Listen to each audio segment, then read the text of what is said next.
This guy is freaking out, realizing he's been reborn as Kyunggu, the most useless character in the world, and before him stands Zeon Han, Noin, the girl who will become the Calamity Witch, burdened with the world's suffering, born with mutated DNA. She was an outcast, and he finally understood why she became the Calamity Witch. But after all this, he couldn't just die again for some ridiculous reason. From this moment on, Kyunggu is determined to stay by Han Noin's side, change her mind, and prevent her from going down a path of sin.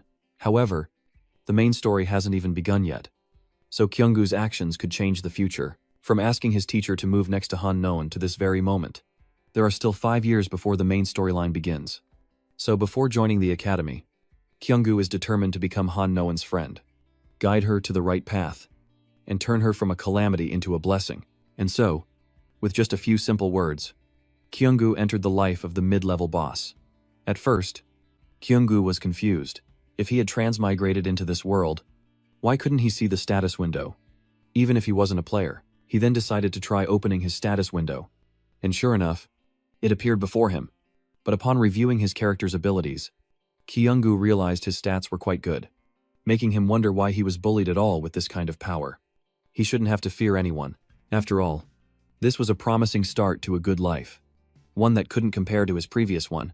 Returning home and seeing his gentle mother, Kyunggu immediately rushed to hug her, wanting to feel her warmth and love. Seeing her son suddenly so affectionate, his mother was concerned and asked if something was wrong.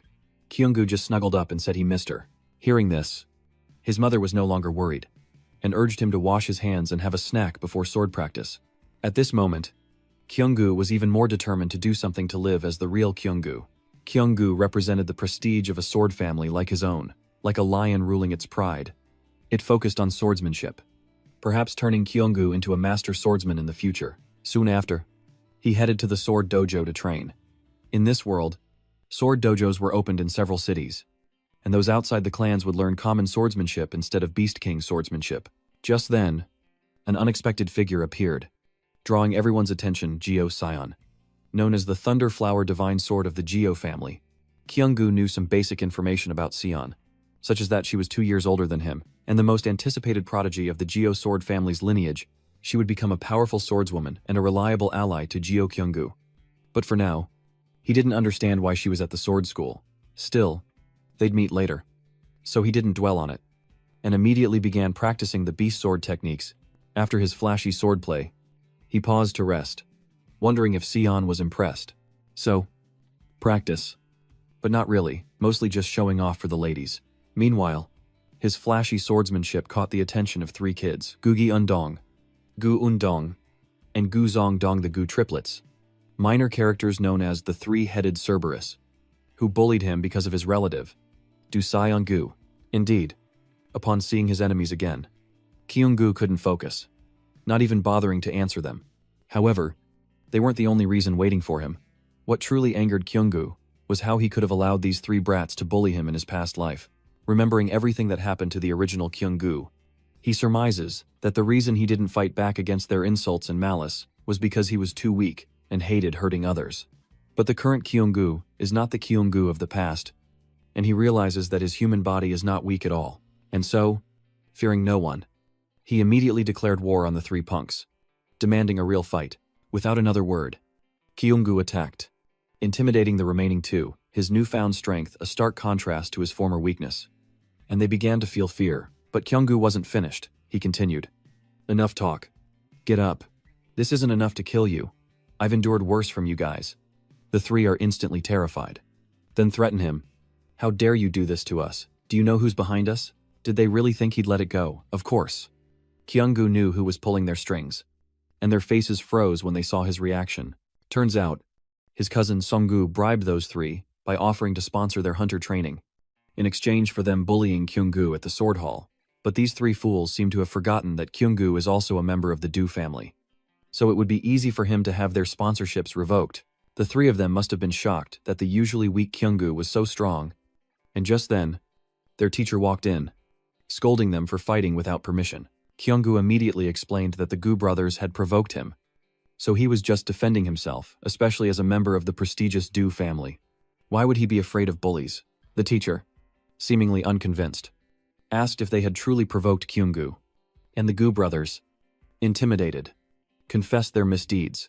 Of course, Kyunggu was pleased with this outcome, regretting he hadn't done it sooner, and vowing to give as good as he got, scaring anyone who dared to mess with him. The next day, Kyunggu arrived early and greeted Hanun before sitting at the desk next to hers. And to get closer to her, he tried to find topics to chat about, like joining the book club since Hanun loved reading. Soon, they found common interests and were happily chatting away. As they talked, Hanun was flustered, as it was the first time someone had actively tried to befriend her. She was also curious as to why someone from a prestigious family like Kyunggu would want to befriend a blind girl like herself. Hanun guessed that he was only curious about her being an esper, and would soon lose interest and abandon her like the others.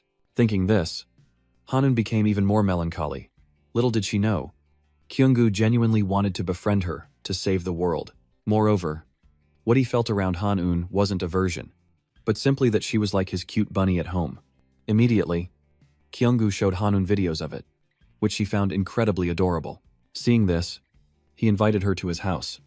And though Hanun was going to refuse, Kyunggu's radiant smile won her over. Right after school, he took her home, and the massive mansion in the city center spoke volumes. His gentle mother warmly welcomed Hanun, giving her a strange feeling, because parents usually forbid their children from associating with someone like her. But Kyunggu and his mother were different. They didn't discriminate against her at all. Although she told herself Kyunggu's curiosity wouldn't last, she still didn't want to let go of his hand. Afterwards, the two had a light meal and played happily with Mongshin all afternoon. That evening, Kyunggu's father returned from work, and Kyunggu asked to spar with him after dinner, a request that delighted his father, who seemed to have been waiting for this moment. So Kyunggu explained that he wanted to know how much he'd improved, and even wanted to experience real combat. Kyunggu's father hesitated at the mention of real combat, but Kyunggu affirmed his determination to deal with a few monsters himself. Soon after dinner, father and son began their swordplay practice. He was curious why his usually meek son was suddenly so eager to train. Before they began, his father reminded Kyunggu not to rush, as he wouldn't be fighting real enemies on the battlefield just yet. However, Kyunggu was determined to enter the main headquarters of the family's sword academy within 5 years. Furthermore, he foresaw many crises while dealing with incidents outside of Kang and Beyond's main character, and to face them, he needed to master practical swordsmanship. Moreover, Kyunggu knew the other Du family children already had combat experience before even entering the academy, so he was already behind, and he needed to work harder to catch up. Seeing his son's unusual attitude, his father guessed that this was somewhat related to the fight at the sword hall. He heard that his son had fought at the sword hall and seriously injured another child. However, you said you did nothing wrong. Right. Hearing his father's question, Kyunggu was a little nervous, but he sensed his father was more interested in the truth than scolding him. So, he didn't hide anything, directly stating that he'd been taught to use the family's swordsmanship to protect himself and help others. So he was only doing what was right and felt no guilt. After all, Kyunggu was just defending himself, which is why he fought the Gu brothers. More than anything, he understood that he had to protect himself before he could protect others. So, he declared that he needed to take down some real monsters to gain more combat experience and courage. Hearing his son's words, his father didn't scold him, but was happy that his son had grown so much. And of course, he was always ready to help him, even with real combat experience. But he has one condition: Kyunggu must prove he's skilled enough to fight a real monster first. Of course, during their duel, he won't use mana, move more than 5 steps, or use anything beyond basic skills. No Beast King swordsmanship to keep it fair. And it seems Kyunggu understands his father's intentions to ensure he avoids harming innocents with his sword. So, he'll follow his father's instructions exactly, immediately launching a basic attack.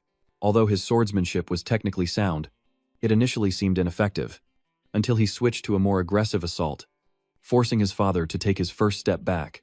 Seizing the opportunity, he continued his relentless attack, and when his father revealed a slight opening, he struck.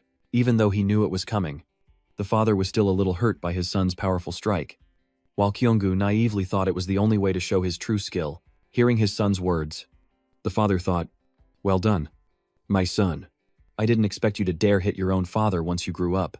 So, Kyunggu passed the father-son bonding test, and the very next morning, the two decided to hit the road. Despite mom's worries, his little sister was throwing a tantrum, begging to come along, but they stuck to their plan. After saying goodbye to their mother, He and his father got in the car to head to the family's academy for registration. According to the game's lore, the world began to destabilize after the cataclysm, with dimensional anomalies occurring frequently and devastating the world. Typically, monsters emerging from these rifts led to the formation of dungeons on the other side of space. When dimensional phenomena converged, a gate would open between the two dimensions. If these issues aren't resolved now, the world inside the gate will explode and scatter into reality, potentially triggering a cataclysmic event, with monsters invading and devouring humanity. Unlike dungeons, failure here would lead to further growth and severely impact the game's ending. Kyunggu must focus on the upcoming gate explosion and the growth of key characters. During the drive, Kyunggu's father mentioned needing to pick up a key from the warehouse first, reminding him that players receive a key after clearing a gate, created by the game developers to allow players to re-explore it.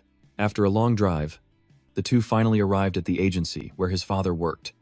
Regulus Glen, Paju River branch founded during the cataclysm under the leadership of the Du family, as Kyunggunyo, and now, it has grown with branches all over the country. Besides dungeons, gates, and monster habitats, which are closely managed by the government, anyone who wants to enter those places needs to present a hunter's license. Kyunggu shouldn't have been allowed in, but his father was the branch manager, so he pulled some strings. What's more, Kyunggu is well loved by his father's subordinates, who shower him with affection every time he visits. Next, he and his father completed some administrative procedures to receive the gate key, which was white. In this game, the difficulty of the gate is determined by 7 different colors of keys. Starting with the easiest level, white, the difficulty increases with gray, yellow, green, violet, blue, and finally, the highest level, black. His father then led him to a room and explained that before him was an artificial gate, and inserting the key he'd obtained would open at a sight that overwhelmed Kyunggu with its grandeur. Even though it was just an artificial gate, he'd heard of families maintaining power through wealth. But only now did Kyunggu truly grasp the extent of his family's might and influence. Before Kyunggu officially entered a gate, his father asked one last time if he was ready to step onto a real battlefield. Think carefully, because once you step inside, you can't leave until the dungeon is cleared.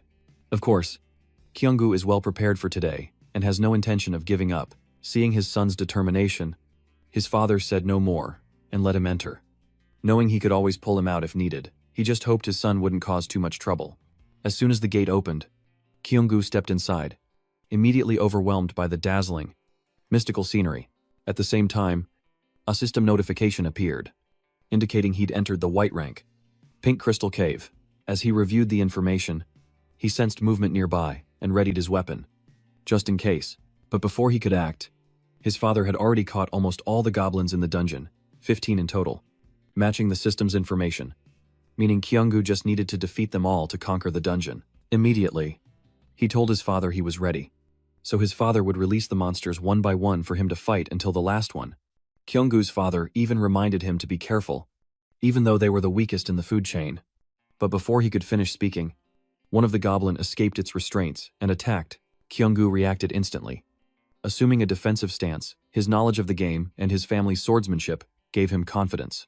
But caution was still paramount. He remained hyper-focused, waiting for the perfect moment to unleash a Beast King sword technique, instantly finishing off the root bin. Seeing his son's competence, his father breathed a sigh of relief. As a background character to the main hero, Kang Han-byul, Kyunggu has a limitation, a gift that influences his skills in this game. Kyunggu's gift is the instinct to flee, also known as the rabbit instinct situationally. It's a useless gift for him in combat, but when he senses danger and needs to evade, it should be a useful ability for a swordsman like Kyunggu. However, for some reason, the game system rejected this gift, and his timid, weak personality made him a perfect target for bullies. Because of this gift, the original Kyunggu was isolated and unwelcome in any group. Furthermore, the rabbit instinct gift made him resist the commands of real-life players, infuriating them to no end whenever they used the Kyunggu character. But everything changed after a bloody event truly awakened Kyunggu, and he became a completely different person. No longer as kind and weak as before, but our protagonist is Kyunggu, and he won't let that happen. He'll no longer rely on others for protection. From now on, he'll protect and save himself, fighting to the end for a better version of himself. In the original story, Kyunggu seizes control of the gift from the system after awakening, experiencing a dramatic surge in power. using his gift to evade attacks and seize opportunities to eliminate enemies. Back to the battle. He now faces 2 root bins at once, significantly increasing the game's difficulty. After all, he hasn't awakened yet, and in the setup, he's never seen any clues on how to do it. Kyunggu vaguely recalls the awakening, but figures it wouldn't hurt to try and force his own breakthrough. After a flurry of sword swings, he manages to take down a few. Bo tells him to rest, but he ignores the advice, wanting to push through to the end. With no other choice, Mr. Dan releases the remaining 4 root bin for him to deal with, but as soon as they're free, they scatter and hide, leaving Kyunggu bewildered. In that instant, Kyunggu felt a dark presence behind him, instinctively teleporting to the side. A powerful attack grazed his shoulder and shot off into the distance. It was then that Kyunggu came to his senses, hardly believing what had just happened. He guessed it must be due to his newly activated gift, sharpening his senses. From now on, he'd have to trust his instincts to deal with the 4 lurking goblins. Most importantly, Kyunggu had to act fast, eliminating them all to escape the dungeon, and he began using his gift to sense and pinpoint their locations. It was indeed effective. Soon, the goblins' ambushes were useless against him. Instead, he used their attacks to pinpoint their locations and strike 1 down, and noticing 2 more lurking below, he spun around, channeling mana into his sword to finish them off. Easy game. But seeing him so reckless, Bo became worried, advising him not to push himself and to take it slow. Still, Kyunggu wanted to keep wiping out the rest. And after a while, he finally completed the gate mission and immediately received his first white key as a hunter. Of course, Bo was overjoyed at his precious son's first achievement, though Kyunggu is a little disappointed he couldn't fully awaken his gift. More importantly, he's itching for a fight, immediately asking Bo if there are any other gates to clear. But just then, Kyunggu realized he couldn't use the dungeon to train anymore, because after the gate closed, all the remaining power inside would be wiped out, and only after mana replenishment was complete could the gate function normally again, so it couldn't help him at all right now. And to make matters worse, he still hadn't broken his limits to awaken. As he pondered, Bo approached and expressed his surprise at Kyunggu's battle today. He thought he'd stop at the 4 goblin soldiers, but he managed to take on 5 more alone. Honestly, that's commendable. He's definitely my son. Since there's nothing left to do, I told him to grab the key, open the gate, and head home. But Kyunggu didn't seem ready to go home, and he asked his father if he could try another gate, because he felt like he was on the verge of awakening, and it would be a shame to go home like this. Seeing his father waver, he pushed even harder. But in the end, his father couldn't agree. His wife would tear him apart if he came home late, and Kyunggu's father was deathly afraid of his wife. Still, he begged relentlessly, almost throwing a tantrum, and finally, a doting father like Kyunggu's couldn't resist and agreed. Being a swordsman himself, he understood his son's desire to conquer the challenge, but he would intervene if danger arose. Soon, the father and son arrived at Gate 3, which Kyunggu sensed was on a completely different level than the last, and his father warned him that not all white gates were the same, so he needed to be extra careful from now on. He even brought an assistant along, and dungeon assistants play a vital role for hunters, often providing healing or boosting strength when they're exhausted. So, his father bringing an assistant shows just how worried he is about him entering Gate 3.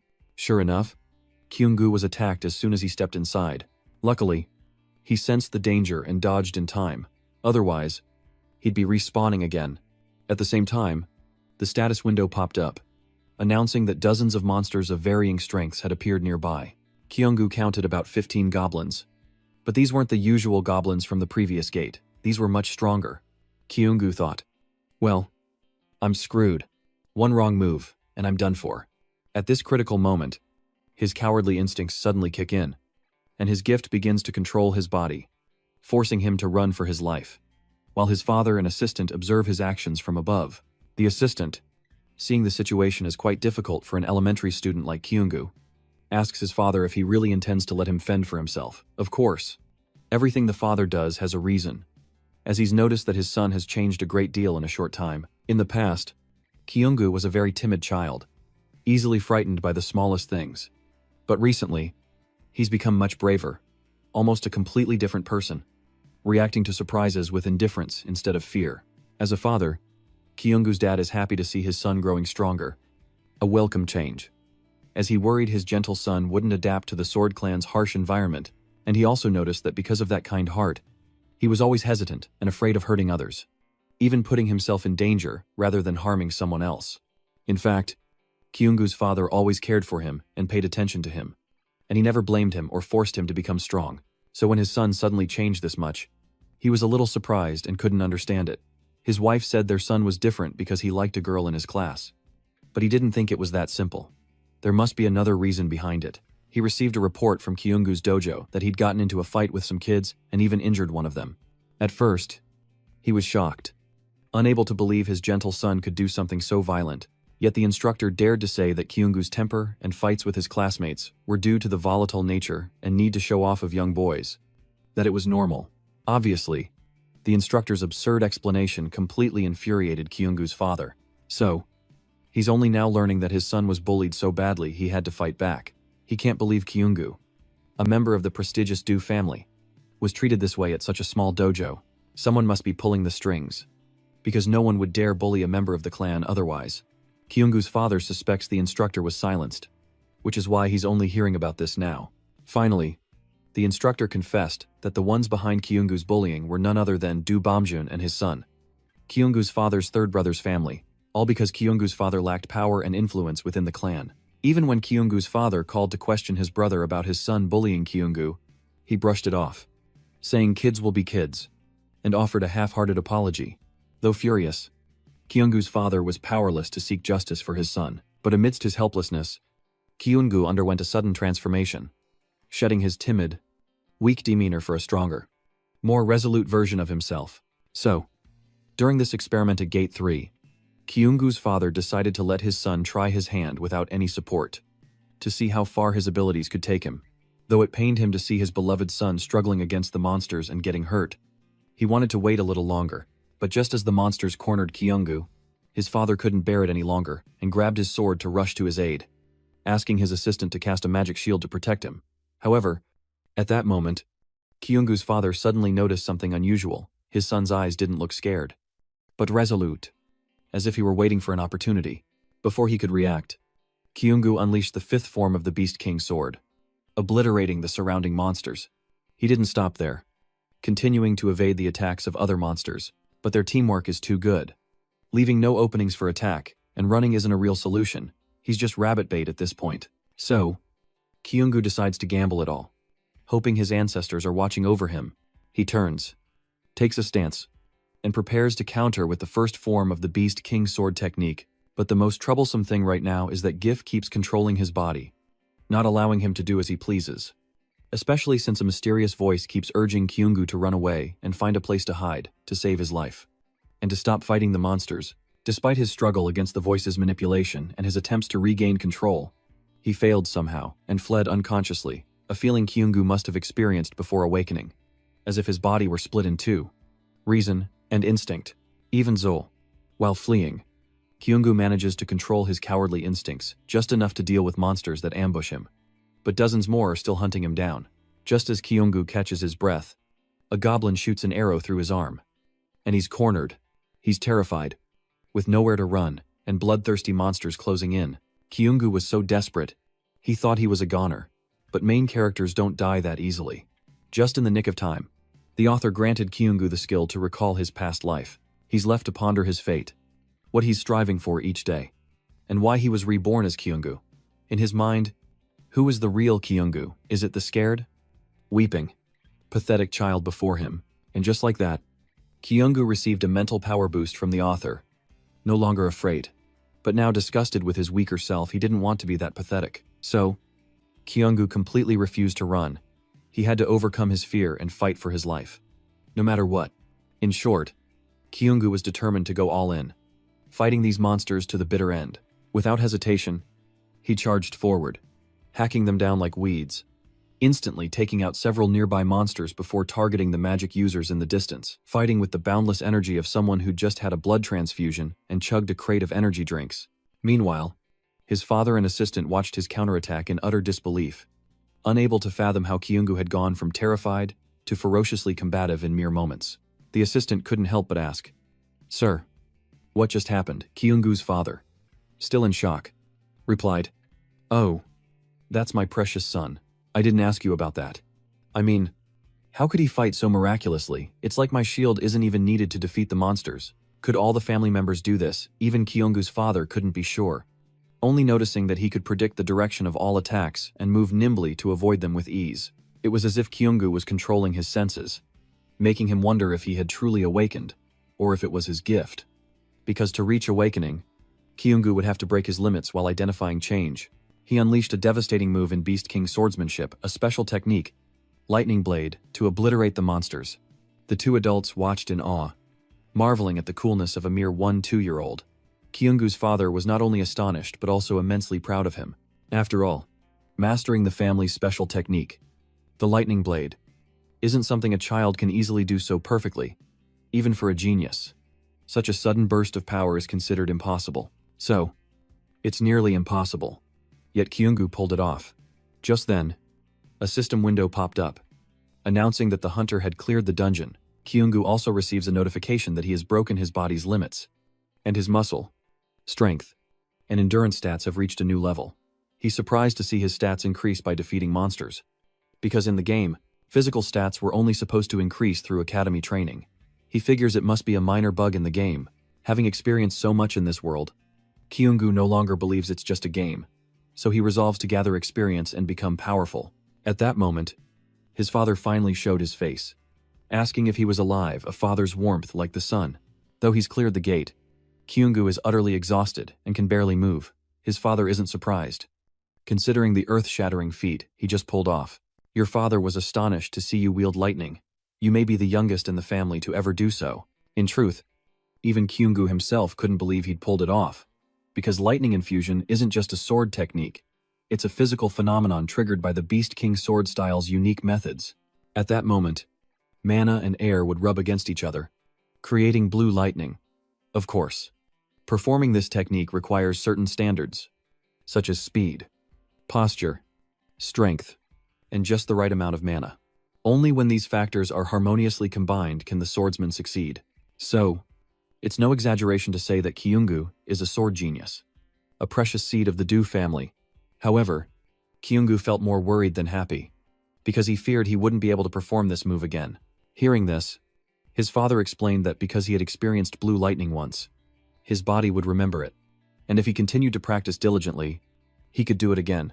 Then, Assistant Hongshan returned to the father and son after collecting a lot of magic stones, but Kyungu's luck didn't end there. He then discovered something even more valuable than magic stones, a spirit stone. Though it was only low grade, he was satisfied. His father then told him to channel mana into the spirit stone to check its resonance, which Kyungu immediately did, successfully connecting with it, meaning his father couldn't steal it. All good things must come to an end. And despite wanting to continue exploring the gates, Kyungu is forced to attend school like any other elementary student. It turns out that after returning home, he fell ill from overexertion, and he still hasn't fully recovered. Because of this, his mother gave his father a good scolding, seeing how exhausted Kyungu was, and Hanoan was worried he was sick. Kyungu reassured him not to worry, explaining that he was just sick from fighting monsters the previous week, which only made Hanoan more concerned, unable to believe a kid like him would do something so dangerous. But for Kyungu and his clan, fighting monsters at a young age was commonplace. Kyungu might have even been a late bloomer. Kyungu felt a pang of sympathy, guessing it was due to her past bullying. And though he wasn't thrilled with the pink bandage, he thanked her for her sincerity. I told you, I'm really okay now. All my wounds have healed.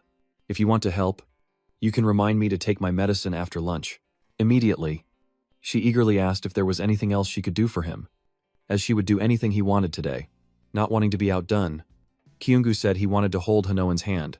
Hanoan was clearly taken aback by the strange request and reacted strongly, prompting Kyungu to apologize, fearing he'd gone too far. But even more shocking, Hanoan takes Kyungu's hand and places it on her own. Just a little touch. Okay. And so, for the first time in his young life, our boy touches a girl's soft hands, a feeling more intoxicating than any drug. Just look at the stars in his eyes. He's only allowed a little touch, and Hanoan is beyond embarrassed, especially seeing Kyungu's delighted expression. Kyungu then asked her if she wanted to become a hunter with him in the future, catching Hanoan completely off guard. However, Kyungu assured Hanoan that she was talented, because firstly, even though she was a demi-human, her physique was far superior to her peers, and secondly, he often sensed a large amount of mana that she unconsciously emitted, which meant that she had a great aptitude for using magic. Though Hanoan didn't fully understand, becoming a hunter seemed like a good path, especially since she'd have to leave the orphanage at 19. And as a demi-human, adoption was unlikely, leaving her to fend for herself. Becoming a hunter could provide her with a better life and a good income. But Hanoan was still afraid, as it wasn't a job for just anyone, and she didn't know if she could really fight monsters. Kyunggu reassured her, promising to always be there for her, and then asked if she would join him as a hunter, saying he believed in her and she should believe in herself too. Kyunggu's encouragement is a bit sudden, leaving Hanoan flustered. But even though it sounds far-fetched, it makes her feel like she can take on the world. Finally, Hanoan agrees to Kyunggu's invitation, and he immediately takes her hand, inviting her to attend middle school, high school, and the academy together, and even wants to take her to the sword school to cultivate her strength. Hearing about the sword school, Hanoan was confused, as she didn't have the money to attend. But Kyunggu told her not to worry about tuition, as her own family ran the school, so she could attend for free, and to let him, the great Kyunggu, handle anything else. Still, Hanoan couldn't understand why he was being so kind, especially since they had only just met and she hadn't done anything for him. Kyunggu, without hesitation, confessed that he was investing in her potential. That way, when she grows up and achieves success, he, as her sponsor, will get a piece of the pie. Hanoan is pleased by his honesty. Kyunggu explained that she would be training at the dojo, but not in swordsmanship rather, to strengthen her body, suggesting she also learn magic, sensing her aptitude, and promising to find her a teacher. And so, the two began training together, learning basic swordsmanship or strengthening their bodies at the dojo after school.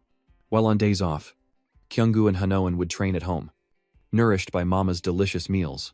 Although Kyunggu felt things were going well, a little more motivation would help, and they'd need a magic tutor when she started learning. Actually, he already had a talented mage in mind. If only he knew where to find her Hongjena, the color witch. In this game, she's a guide, mainly teaching elemental magic at the academy, and probably still is. She's currently traveling, making her hard to reach, and despite Bo's help, there's been no word. So all he can do now is wait. As Kyunggu pondered, Mr. Bo suddenly appeared behind him, startling him. It turned out that Mr. Bo had managed to contact Hongjena's representatives today. They agreed to visit within a month, but Hongjena won't teach Kyunggu if she's not interested in his skills. Of course, Kyunggu was prepared for that, understanding that without ability, he can't demand to be taught. Kyunggu wasn't sure about becoming Hongjena's disciple, but he was certain she'd be interested in Hanoan's talent. Meanwhile, Bo had some bad news, and his heavy expression suggested it involved the family. Indeed, he announced that Father's Day was next week, and according to tradition, the whole family would have to return to the main house. Wondering if Kyunggu was okay with that, because his jerk of a cousin, Zeonggu, would surely be there. So if Kyunggu didn't want to go, he'd go alone. However, Seunggu was the one who orchestrated the bullying by the Gu brothers, so he wouldn't miss this chance to confront him. In the end, Kyunggu agreed to go with his father to the main house, surprising him with his resolve. Father's Day arrived, and Kyunggu's family of 4 set off for the family's main residence. In the car, his father gave his children a stern warning. Kyunggu, keep an eye on Ie-un and make sure she doesn't cause any trouble. And Ie-un, don't climb on the stone lions like last year. Okay, just behave yourselves. Please. For the sake of the whole family, he was especially worried about Kyunggu, even though he said he was fine with everything. Of course, he understood why his parents were so anxious and sensitive. Their family is never welcome, always ostracized and isolated at family gatherings. This time will likely be no different, but they must return to the main house nonetheless. The day before, Kyunggu was still training with Handwen, realizing that while he'd learned to control his instincts, it wasn't enough for the long road ahead. So he needed another skill suited to the current situation. The skill he chose was courage, allowing the user to resist the power and pressure of others. In combat, an enemy's aura and energy can often overwhelm. When faced with such pressure, a player's fighting spirit can waver and lead to defeat.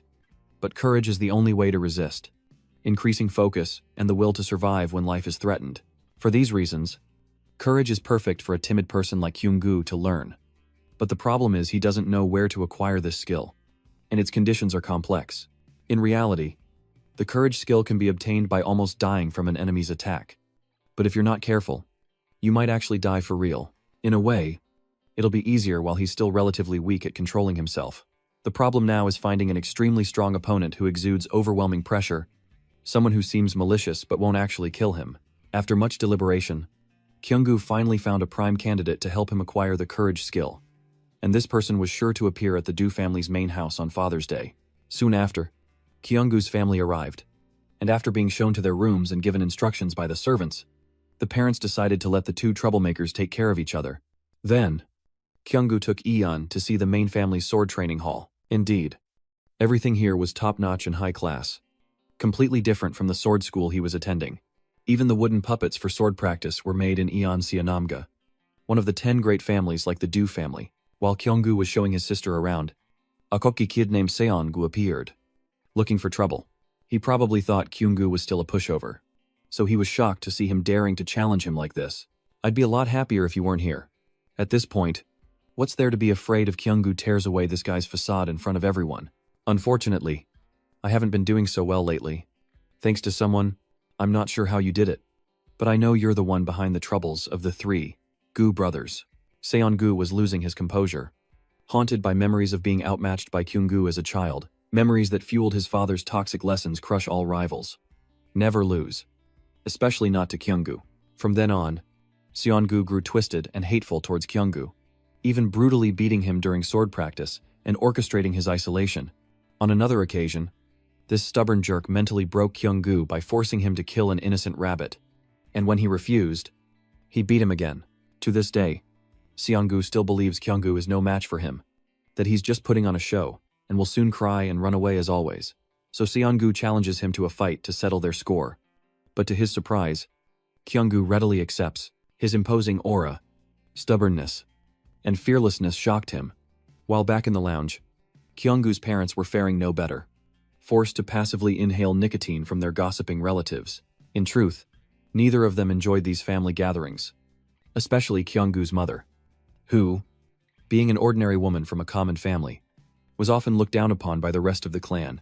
Still, Kyunggu's mother could endure anything, as long as her family wasn't hurt, which deeply moved Bo. And to make his wife more comfortable, Mr. Bo used his mana to create an air barrier, so she wouldn't have to breathe in the cigarette smoke. Just then, Kyunggu's father's deadbeat brother, Jo Boomjun, suddenly appeared and broke the couple's peace. Sangjun, it's been a while since Kyunggu's incident, hasn't it? Like father, like son, he's already being sarcastic and itching for a fight. He deliberately brought up Kyunggu's bullying in front of his mother, feigning concern, but this hypocrite only rejoices in others' misfortune. After listening to his nonsense, Kyunggu's father couldn't hold back any longer and brushed his foul hand aside, making it clear that he wouldn't tolerate this. Apologize, tell Seongu to talk to Kyunggu directly. This is kid stuff. It's ridiculous for an adult like you to interfere. Kyunggu's father's words clearly angered him. But before either could say more, someone rushed in with news that Kyunggu and Seongu were about to fight.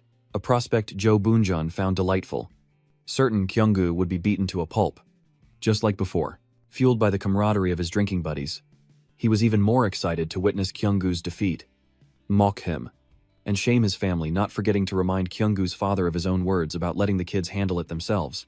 Kyunggu's father was itching to intervene, but he knew his son was different now, and this could be his chance to defeat his bully. However, his biggest fear wasn't the fight, but his wife's reaction. Indeed, Mom was furious that her good husband had kept this a secret from her, and when she's mad, no one can save Kyunggu's dad.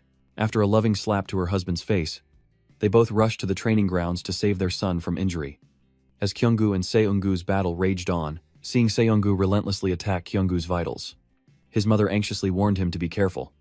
However, Kyunggu unexpectedly targeted Seongu's weak spot and delivered a devastating kick. Meanwhile, in the main house, Sugwang, the head of the Du family and grandfather of Kyunggu, Yi-eun, and Seongu, had just finished bathing and was preparing to see his grandchildren when a servant informed him of the conflict between the two young boys.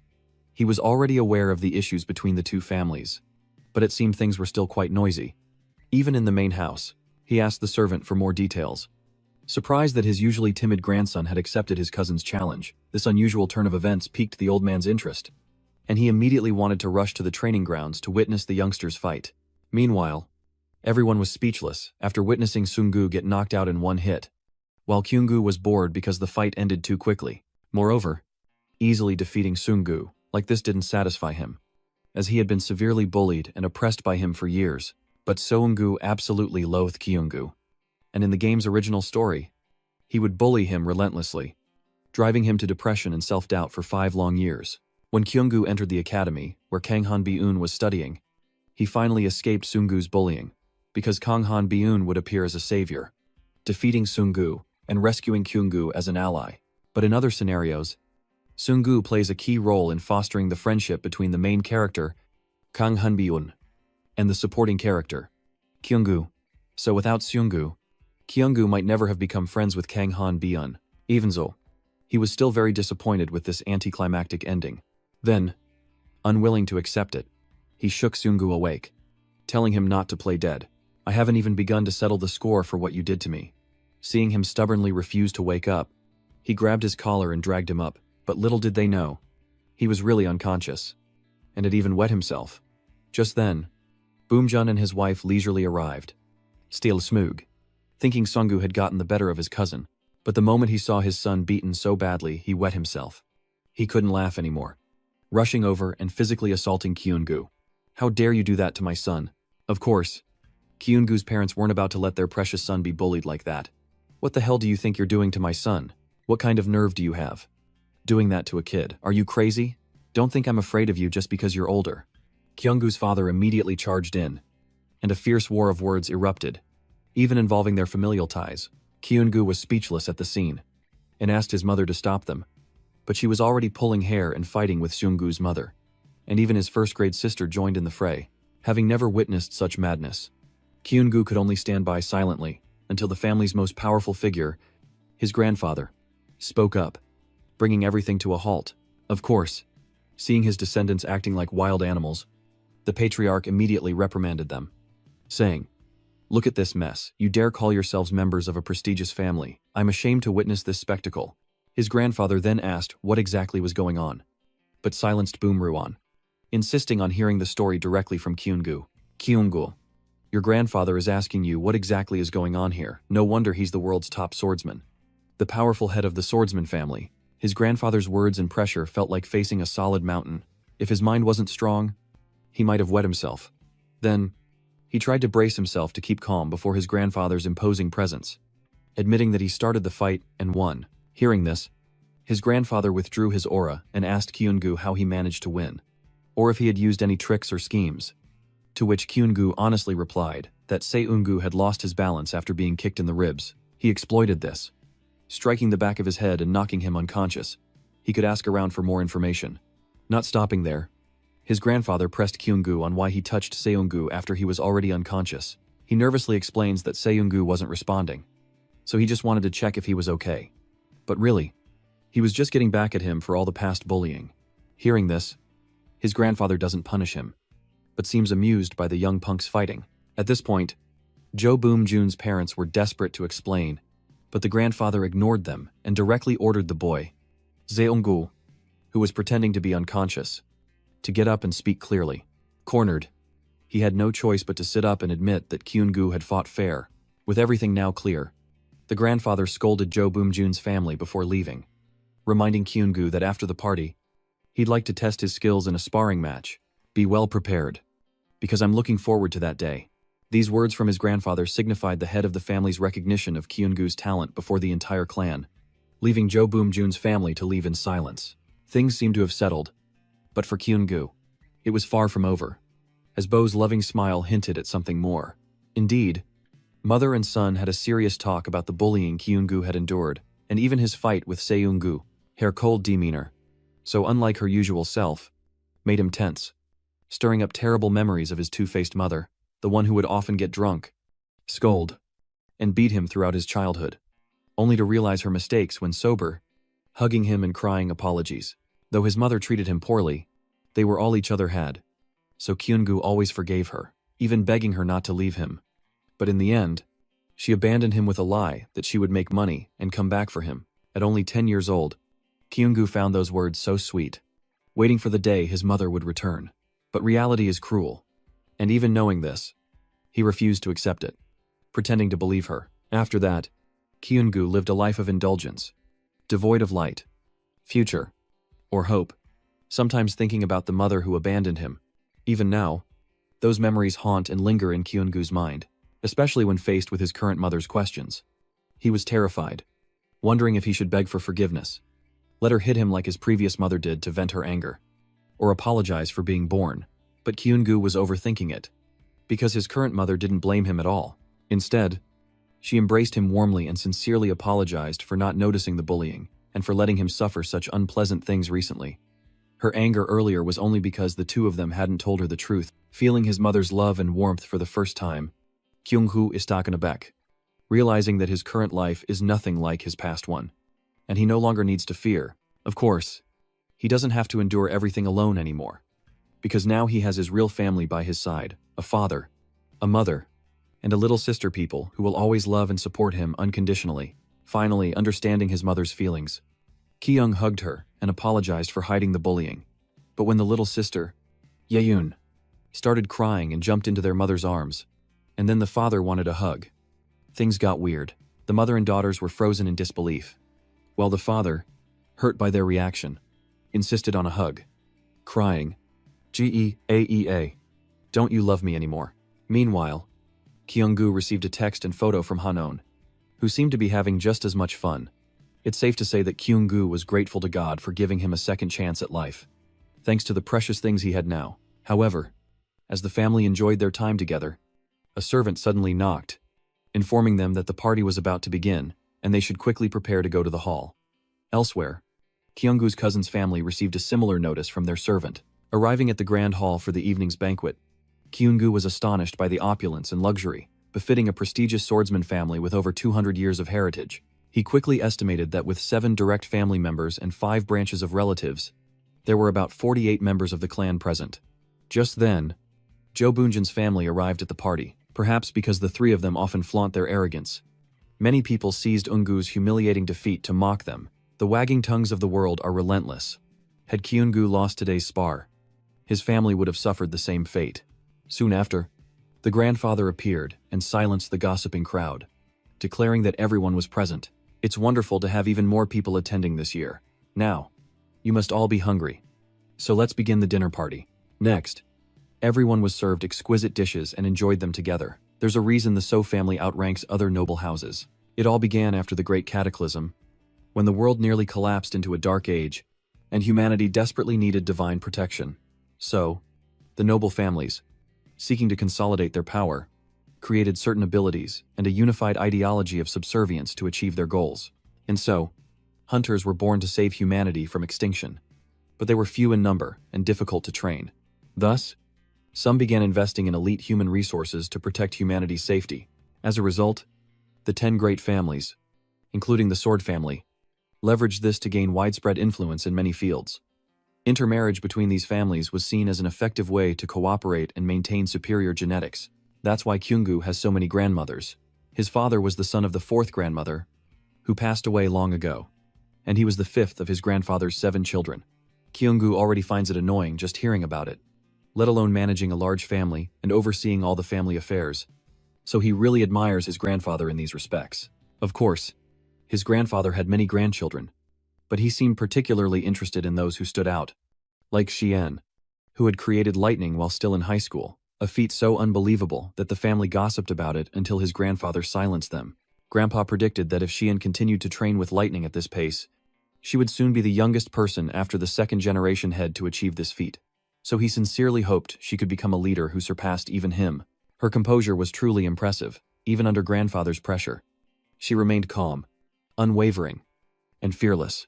Kyunggu, observing from the sidelines, couldn't help but marvel at the sight. But then, Xian suddenly stared at Kyunggu, leaving him bewildered.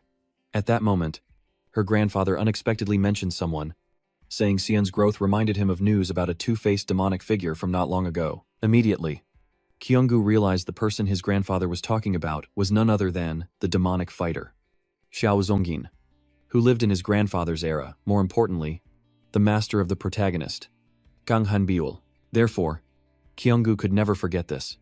Also knowing that Xiao Zhongjin was a character who would appear in the game's prologue. Specifically, Xiao Zhongjin stumbled upon Kang Han Biul's talent at the orphanage and took him as a disciple until Kang Han Biul turned 17, left his master's side, and enrolled in the Ji Honggang Academy. This marks the end of the game's prologue. Meanwhile, everyone was shocked to learn that the infamous demon duelist had taken a 1-2-year-old orphan as his disciple. Grandpa then explained that Xiao Zhongjin disliked being tied to the great families. So he took in a child with no background as his disciple, but he was particularly interested in seeing whose disciple was stronger, his or the Du family's. Though clearly a childish provocation, Grandpa couldn't ignore it, as the Du family swordsmen fear no one. Thus, Grandpa eagerly anticipates his young protege showing the world the spirit, strength, and talent of the Du family. This was the challenge the young warriors had to accept, promising to meet their grandfather's expectations. Judging by the situation and his grandfather's fighting spirit, Kyung-gu guessed that the demon gladiator had provoked every major family. So why was that rabbit, Kang Han-bin, getting so much attention from the noble families as soon as he enrolled? Just then, Sung-gu stood up and boldly declared that he would not only meet his grandfather's expectations, but exceed them. Just as his father had taught him, even if a lion hunts only a rabbit, it must give its all. He would give his all in the battle, no matter who the opponent was.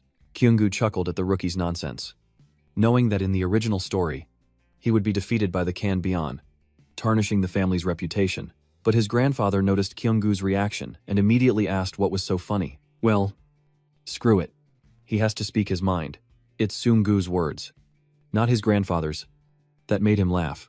Does a real lion really use all its strength to hunt a rabbit? He finds that strange. If a lion has to exert all its effort to hunt a rabbit, isn't the lion the one in trouble? If that's the case, the lion must be quite weak, wouldn't you say? So, the way he spoke with such confidence just made me laugh. Kyung-gu thought he'd be scolded by his grandfather for talking nonsense, but he didn't expect him to be so delighted. He even praised him for his fresh perspective and said he would reflect on what he said today. Kyung-gu didn't understand a thing, but seeing that his grandfather seemed to agree, he just went along with it, ignoring the resentful glares from Eun-gu's family.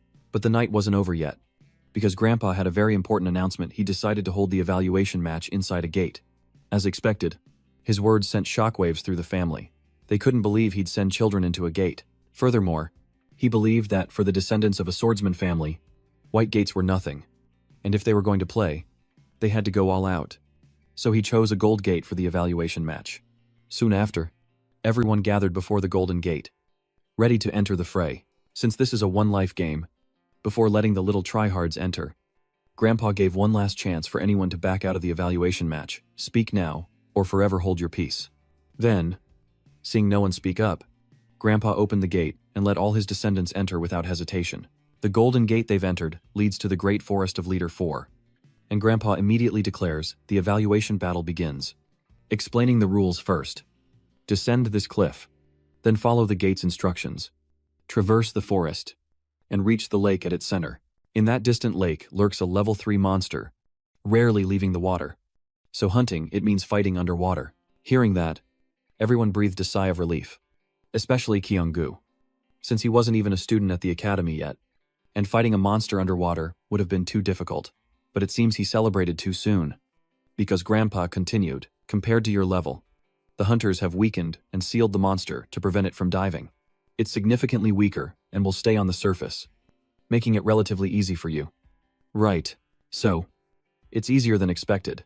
Kyung-gu then began to assess the situation, realizing that dealing with the leader wasn't the only problem. The lake is quite a distance, and exhausting everyone would be a real problem. But Grandpa reassured them that the hunters had eliminated most of the dangerous monsters. He also distributed recording necklaces to each of them, allowing real-time observation, along with a gate watch that monitored mana and heart rate, ensuring hunters could quickly locate and assist them if they encountered trouble. And throughout the assessment, everyone must wear these, so don't damage them. The match will last 3 hours, so set a timer as soon as you put them on. Once a monster is defeated, the one who contributed the most will receive a gate key and must give it to a nearby hunter before leaving the area. After Grandpa thoroughly explained everything, all the kids in the clan stood at the cliff, ready to enter this assessment match. Before he truly began, Kyung-gu's grandparents told him to be careful one last time, and he promised to return to them soon so they wouldn't worry. Soon after, the referee fired a shot to signal the start of the match, and some were immediately eliminated for failing to climb down the cliff. Of course, It wasn't easy for Kyunggu, but he reassured himself not to be afraid, trusting his instincts to guide him, and using mana to absorb the shock of the fall. With limited time, Kyunggu decided to rush through the forest to the lake. But his danger avoidance instinct was suddenly triggered. It turned out he had encountered a pack of bag-carrying ape monsters, a species that specializes in attacking by throwing objects at enemies. Kyunggu braced himself. Though they were many, they didn't seem too dangerous. He realized once they ran out of projectiles, they were just aggressive apes. And with his talent, defeating them would be no problem. But once they're out of projectiles, the apes will flee, making pursuit difficult. So Kyunggu hesitated, unsure how to retaliate. Just then, he seemed to have an idea, and immediately used his sword to deflect the stones back at the pouch apes. Sure enough, this tactic worked wonders, and he pressed on, striking them down until they fell like flies, leaving none standing. After more than half an hour, Kyunggu managed to wipe out the entire band of bag monkeys, but his stamina and mana were now quite low, making him a little worried about the long road ahead.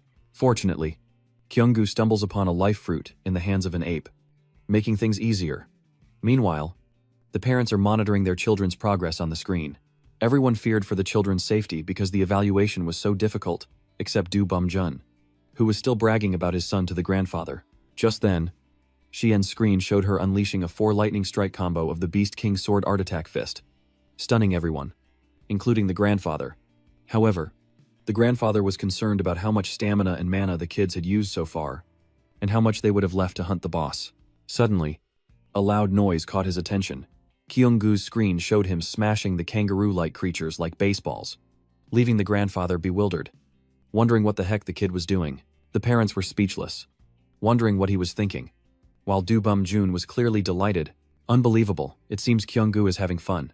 Please admire our Ungu's skills, master. However, his nonsense fell on deaf ears, because with his keen, worldly eyes, the grandfather immediately recognized that Kyunggu was dodging all the monster's attacks, while also counterattacking. Effectively, it seemed he had been trained quite well. Despite the old man's words, he stubbornly nitpicked at the boy, as if everything was harmless. What exactly did Sangjun teach him? The boss was itching to retort, clamping his mouth shut, wondering if his son's eyes were just for show, or if his brain was the problem. As the young master, how could he not know what Kyunggu had eaten? Of course, the grandfather knew he was eating stamina fruit and energy fruit, and praised Kyunggu's father for raising his son so well. He even sensed that Kyunggu seemed very knowledgeable about the bag monkeys, acting just like a professional hunter, capable of adapting to difficult circumstances. In truth, Kyunggu's father never taught him any of this, but he can't exactly argue with his grandfather, so he bears it. Meanwhile, Kyunggu continues to eat the fruit he took from the kangaroos, even though they don't taste very good. Luckily, he's near the lake and has recovered his strength with the fruit. He's also gathered a bunch more to keep in reserve, but it'll be hard to carry it all, and someone might take it if he leaves it behind. So, he decided to leave them in a carabun's fur pouch and continue on his way to the lake. Having wasted too much time gathering fruit, Kyunggu had to speed up using mana, but to his surprise, the carabuns were still chasing after him. So, he's forced to stop and quickly deal with them. But the environment has changed, meaning the monsters that appear will also change. Sure enough, he encountered 4 carabuns Hesukana, a powerful monster, guarding the only shortcut to the lake. Kyunggu realized that fighting here would be a disadvantage in this humid environment. The monster's speed has increased, and while the mucus in their mouths isn't highly poisonous, it can still cause paralysis. First, he needs to find an antidote, which he heard is usually located near their habitat, just in case. After wandering around for a bit, Kyunggu finally found the antidote and immediately ate it. Just then, a piercing scream suddenly rang out. Startling, Kyunggu, someone seemed to be facing monsters over there. Not only that, it's a red Caro, a dangerous level 2 monster. And Kyunggu notices the person is paralyzed and can't move, and now a whole bunch of gloomy Caros are coming. This guy's only hope is a miracle. Desperate gamble. Kyunggu decides to risk it all to save the young man, leaping from a high place and unleashing the 7th form of the Beast King sword-style lion's latent lightning strike, obliterating the monsters. Fortunately, that last strike drove them all away. Kyunggu turned to check on the young man, only to discover that the person he'd risked his life to save was none other than Ungu. Talk about being caught between a rock and a hard place. Kyunggu froze the moment he saw his face. Now, he regretted saving this wretch. Not only was he ungrateful, but he was also rude and disrespectful. Even if you hadn't come, I could have handled it myself. You stole my prey. He even had the audacity to demand compensation for his losses. I can't even begin to understand what this dog is barking about. But everything in this world has its consequences. And soon enough, the boy will pay for his ignorance. There's still one Kero left. And this time, Kyung-gu won't interfere, leaving it for him to handle. There's no other way. Zeung-gu. This is my way of returning the favor. So you can take care of it yourself. I won't interfere with your work anymore. After such a provocation, Kyung-gu runs off, leaving Zeung-gu to deal with the monster. Meanwhile, everyone at the starting point witnessed the whole thing and was pleased with Zeung-gu's fate. Karma's AB times THA. But Bumjun is just like his son, complaining after stealing, unable to stand seeing others succeed, and then running away. Master, we must apprehend Kyung-gu and punish him immediately. Abandoning Zeung-gu while he's injured goes against the family's teachings. Of course, a wise man like the patriarch wouldn't listen to his nonsense, and instead asked Kyung-gu's father for his opinion. Kyung-gu's father felt this was common in competitions, and the kids knew hunters were on standby in case of emergency. They must be joking around. Besides, Zeung-gu said he could handle it himself without Kyung-gu's help. So what's the fuss? In the end, Grandpa sided with Kyung-gu's father, and everything was as clear as day. So there was no need to say more. There was only one thing that bothered his grandfather. He thought he'd seen Kyung-gu use lightning magic earlier. Meanwhile, Kyung-gu arrives at a different environment, traversing most of the forest until he reaches a lake. He immediately assesses the situation, noting that there are 5 people present, including himself, and none of them seemed to have any experience fighting underwater. But what surprised him most was the sight of Seung fighting the monster. Its condition wasn't good. He guessed the previous hunters had drained its energy, and with this level of power, Seung could probably take it down. However, this monster isn't alone. It's called in reinforcements to gang up on Zeung. And to make matters worse, she seems to have been poisoned by paralysis in the forest. At this point, Kyung-gu really doesn't know what to do. He's not sure if he can face a spirit-level monster in this condition. With his current abilities, he could easily dodge every attack. But that would quickly drain his stamina and mana. The best course of action now would be to cooperate with everyone to fight. But he's afraid they won't listen to him. So for now, he wants to conserve his stamina and slowly come up with a plan. Meanwhile, Zeung was showing signs of exhaustion and paralysis. In this state, she couldn't get any closer. But leaving now felt like a waste after coming this far. So, Zeung decides to go all in, unleashing the 6th form of the Beast King sword style, Lion Dance, and the 3rd form, Lion Slash, to eliminate the surrounding low-level monsters. But suddenly, her sword hand goes numb, just when things couldn't get any hotter. Zeung receives a telepathic message: "I'll attack on the right. You take the left." Immediately, her body moved on its own, following the voice's command, and the two worked together seamlessly to eliminate the monsters. At first, Zeung didn't recognize the person, but when she looked closely, she discovered it was Joki Eungu. What's more, he even took the initiative to ask her, the new girl, to team up. She was so shocked she couldn't even speak that cowardly Joki Eungu. Zeung didn't immediately agree, asking him to discuss it elsewhere. Meanwhile, back at the starting point, everyone realized the examinees were struggling in the final stage. Even with the leader weakened, it seems it's still too much for them. Look at them struggling. They lack real combat experience in a water-filled environment. More importantly, there are too many monsters around, making it difficult to get close. Even for Zeung, seeing the kids losing morale, Gujun, the eldest son of the noble swordsman family, had no choice but to ask the head of the family to reduce the difficulty of the match. And even the parents around agreed with this idea. Initially, Grandpa felt this level was too much for them, considering their age, the oldest being 17. They'd done well enough, but thinking of Yu Gui, Xiao Zhongjing, and Kang Han, Bai Yun of Han's genius disciple, Grandpa was unwilling to accept defeat at the hands of that missile digger student.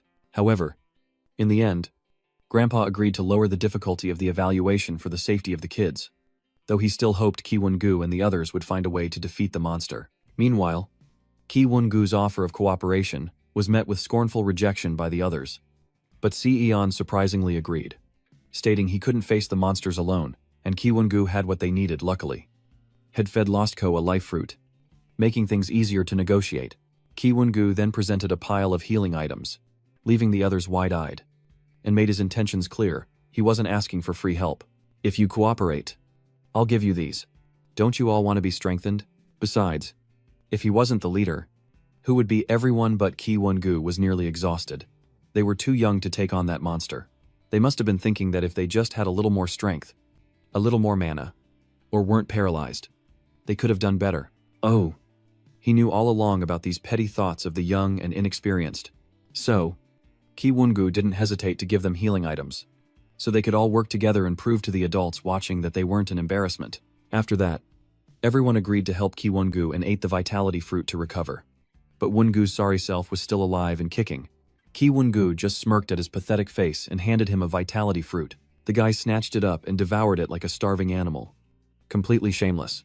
Ki Won-gu wasn't thrilled, but more manpower was better. So he bit his tongue. Then, seeing that everyone had gradually recovered their strength, he explained the specific plan. Eon would take the right flank of the leader, while he would take the left, because he had noticed that the leader's left arm was seriously injured, so it wouldn't be able to defend well. Moreover, Eon is stronger, making her perfect for the right flank. With that, Ki Won-gu signaled the attack, observing the situation to coordinate everyone effectively and prevent chaos. While the others cleared a path through the smaller monsters, Ki Won-gu and Eon charged towards the leader, successfully wounding it, but the beast retaliated against Eon. Fortunately, she reacted in time to dodge, then used the recoil to leap into the air and unleash the third form of the Beast King's swordsmanship, Lion's Might, attacking the monster head-on. Not stopping there, as she retreated, Ki Won-gu charged forward, continuing with the first form of the Beast King's swordsmanship, Lion's Fury, but this time, Sukuna dodged his blow. He realized its agility made it difficult to approach, but they had the numbers advantage, so there was no need to rush. Then, he and Eon worked together, landing a few basic hits to weaken it.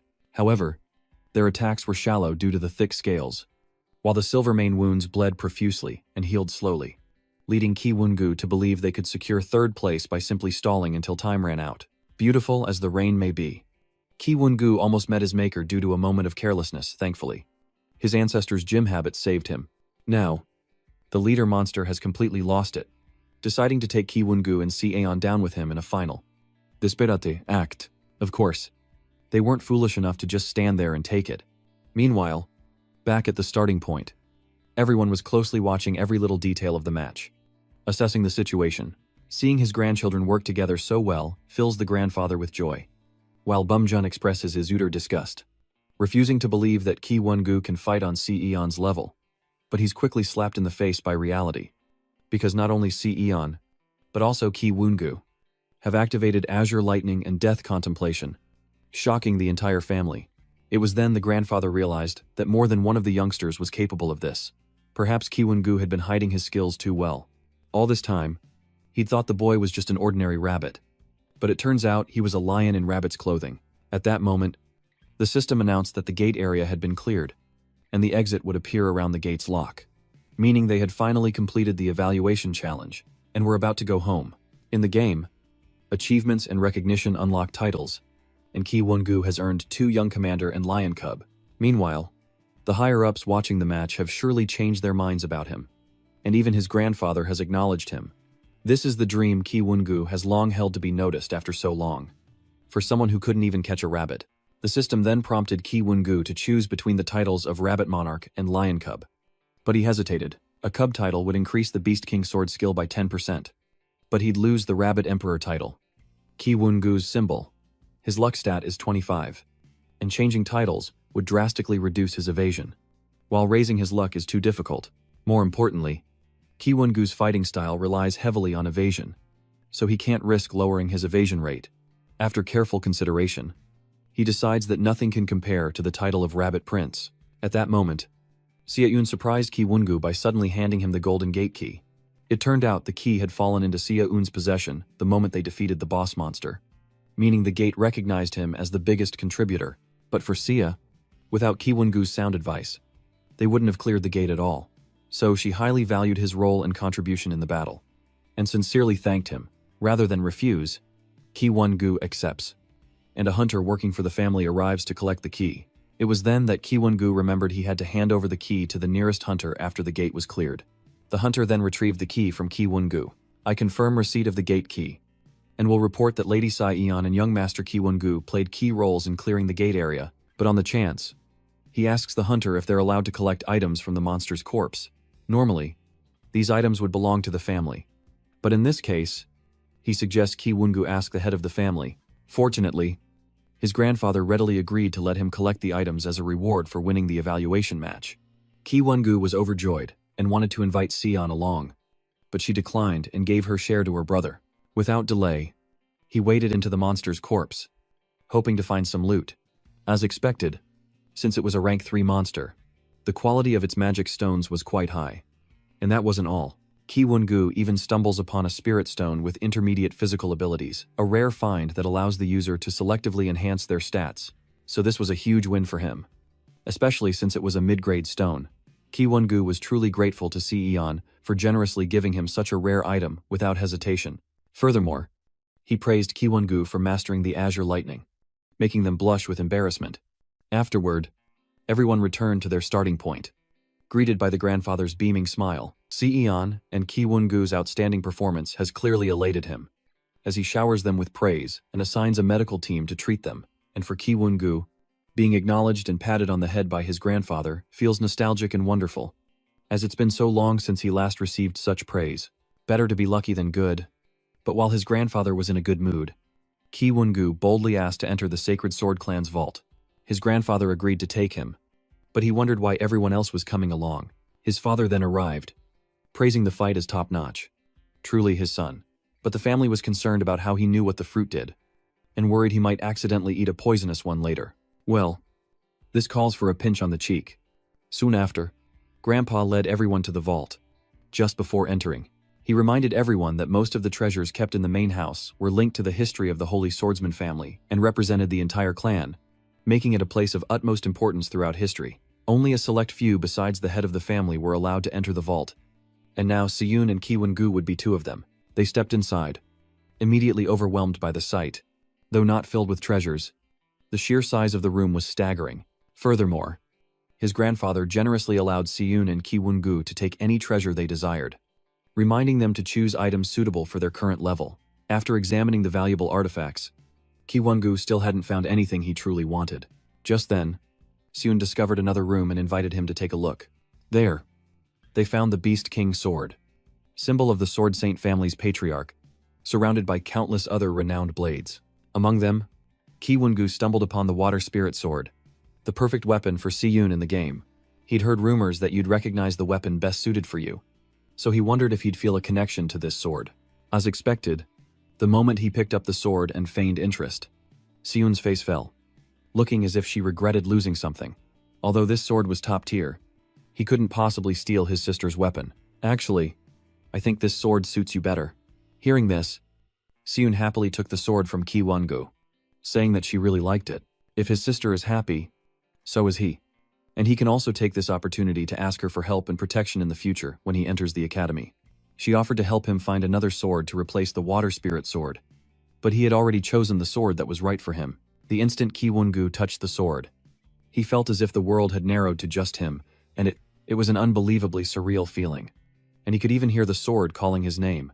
And as he suspected, it was one of history's most prestigious swords, the Azure Blade, the second master's favorite, forged from a Thunderbeast's horn over 100 days, and the only one of its kind in the world.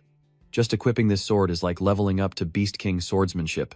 This sword is a match for the Water Spirit Sword, and the blade's curve symbolizes Ki Won-gu's weakness. From the start, he never intended to follow the pacifism of the original Ki Won-gu, but unless an enemy must be eliminated, and unless there's a reason to kill, he won't take anyone's life. The Azure Sword will help him deal with those buzzing flies without having to kill them, but he still needs to be careful not to accidentally hit their weak spots. Afterward, the 2 went outside and showed Grandpa what they had chosen. It seems their grandfather was pleased with their choices and highly valued the swords, but Ki Won-gu wasn't satisfied and asked for more. Now that I have my new sword, and it's been so long since I've seen you, I'm overjoyed. Would you be willing to guide me and teach me your swordsmanship? His words shocked everyone present, as they never expected him to be so bold. The grandfather was pleased to help such a bright grandson, but since it was late, and Ki Won-gu had fought hard all day, he suggested they begin training in the morning. This reception made Ki Won-gu extremely happy. This way, he might gain some confidence. The very next morning, everyone in the family gathered at the training grounds to witness the match between Ki Won-gu and his grandfather. Previously, Bo told him that the elders had made things difficult for everyone during the match, so they wouldn't dare ask for a rematch. Even he had never fought his own father because he would never interfere in matches he was sure to lose. So, Ki Won-gu is the first descendant to dare challenge an elder. A one-of-a-kind occurrence in the family's history. Back to the match. After both grandfather and grandson warmed up, the grandfather immediately took a sword stance, preparing to guide him through the first move. Ki Won-gu knew he was bound to lose, but he aimed to gain experience, refusing guidance and declaring his intent to challenge the strongest swordsman and find his own enlightenment. Hearing his grandson call him the strongest swordsman filled the grandfather with glee. Ahem. Don't get ahead of yourself. I'm just considered one of the stronger ones. Immediately after, his grandfather asked him if he thought he could face stronger swordsmen by experiencing his swordsmanship. He confirmed this with his grandfather, but in reality, he only wanted to learn how to withstand his pressure and temper his resolve.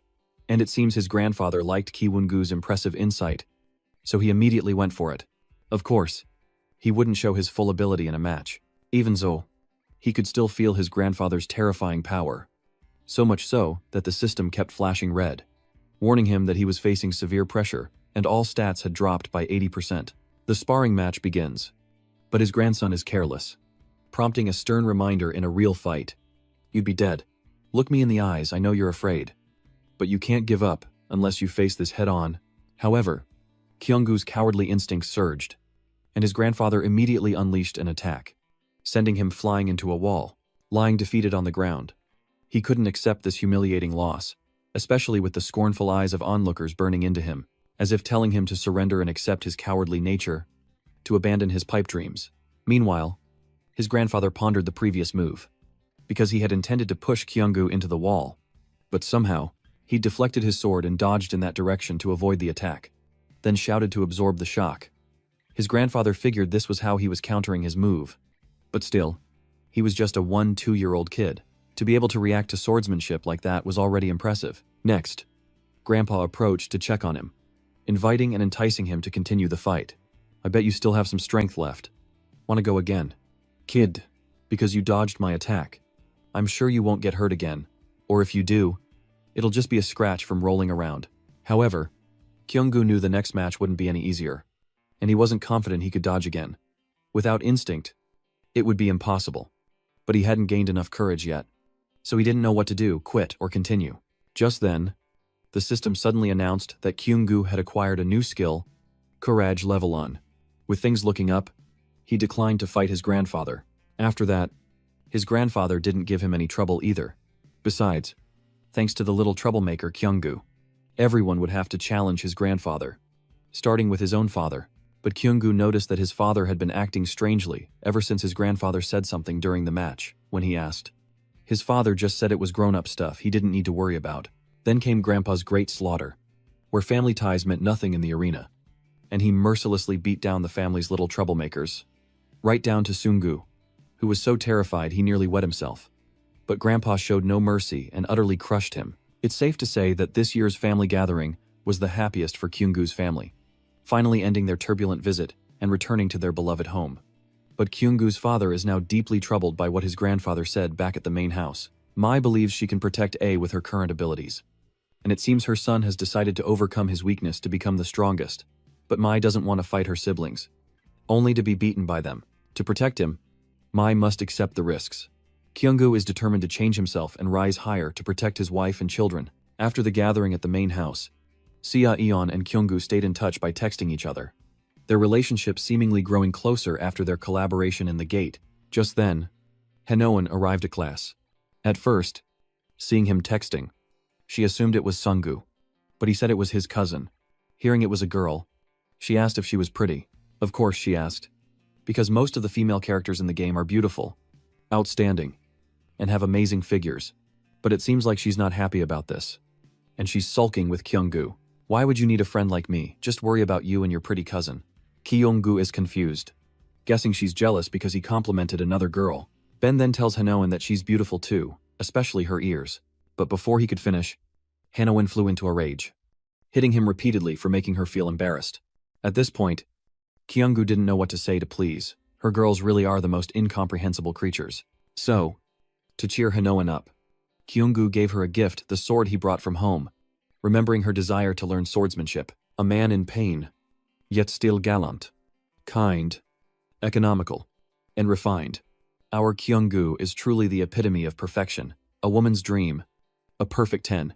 Touched by Krat's thoughtful gift, Hanoan is reminded of him, while her classmates gather around, admiring her sword, seemingly without her objection. On the contrary, she started talking to her classmates, which makes Kyunggu very happy. Then, during class, he finds a letter slipped under his desk. Seeing the letter, Hanoan froze. The heart sticker, a dead giveaway. But before she could react, Kyunggu tore it up, declaring someone would be waiting for him after school. There's something I need to tell you. Lately, Kyunggu has changed. He's not shy anymore, but cool and confident. And since he comes from a prestigious sword family, all the girls in class are head over heels for him. Seeing the looming danger, and Kyunggu suddenly gaining popularity, Hanoan felt uneasy, especially after he read another girl's love letter. But who knew? The usually smart Kyunggu suddenly became clueless, mistaking the obvious love letter for a challenge. Hearing this, Hanoan was traumatized, unable to believe he could even think of that. Soon after, school ended, and despite Kyunggu mistaking the love letter for a challenge, Hanoan was still worried that once he became popular, he wouldn't hang out with her anymore. However, he's still oblivious to her unease, and even wants to borrow the sword from earlier to have a little chat with the letter's sender. Hanoan is now extremely anxious. If Kyunggu rejects the girl's confession, it'll be fine. But if he accepts, she might not be able to stay by his side. The thought drained her face, leaving her without the strength to go home.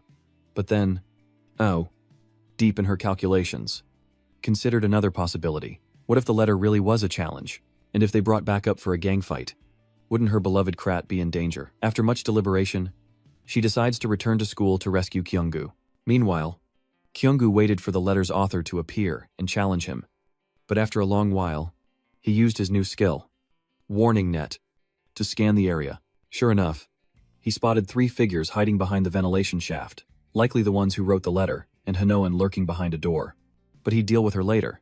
He had more pressing business with the lurkers. Kyunggu demands they show themselves, or he'll cut the water tank. Hearing this, they panic and rush out, begging him not to. It was then that Kyunggu recognized them, the Guji Undong, Yu Zongdong, and Undong brothers. At first, he had no idea why they wanted to meet. Kyunggu thought Seunggu sent them to cause trouble, or they were here for revenge. But instead, they suddenly knelt and begged for his help. Kyunggu was completely bewildered, not understanding what the hell was going on. So, these 3 wanted him to sponsor them because Seunggu had abandoned them. It all started when they bullied him. Seunggu contacted them less and less, until yesterday, when he suddenly announced he would no longer sponsor them, even preventing them from attending the Swordsmanship Academy. Kyunggu now understands the situation. But according to what he knows, this isn't in the game at all. There's no scenario where the trio is mistreated and begs him. Anyway, this reaction is a bit much, so he guesses that Seunggu might be taking out his anger on them for being utterly defeated at the main house. And here he thought the kid had learned something after getting his butt kicked. A leopard can't change its spots, can it? Meanwhile, the 3 stooges were kneeling, bowing, and begging Kyunggu for forgiveness, hoping he'd charitably sponsor their hunter dreams. At this point, they've thrown all pride and decency to the wind, groveling like they're begging a rich man for support. But Kyunggu doesn't understand why they wrote the letter asking him to come to the rooftop without signing their names, and the handwriting doesn't seem right either. Turns out, they were afraid Kyunggu would ignore them if they signed their names, and the handwriting was thanks to the prettiest writer in class, since theirs was too awful to read. But they insisted that even without names, they'd left clues. Apparently, the gold, silver, and bronze heart stickers on the envelope were proof enough of their sincerity, and they hoped he would accept it. Witnessing this display of brotherly affection from the 3 stooges left Kyunggu and Hanoan speechless, unsure of what to say or do, because he really didn't want to stray from the original story and cause some unsolvable butterfly effect. Plus, he'd had a falling out with them before and didn't want to interfere. But leaving things as they were, with the 3 of them crying their eyes out, didn't sit right with him either. Finally, after much begging and pleading, Kyunggu decided to help them, on the condition that they follow his every command. Of course, Kyunggu asked Eche to join, but she refused. Well, the more allies, the better. So he reluctantly accepted the trio and would ask Mr.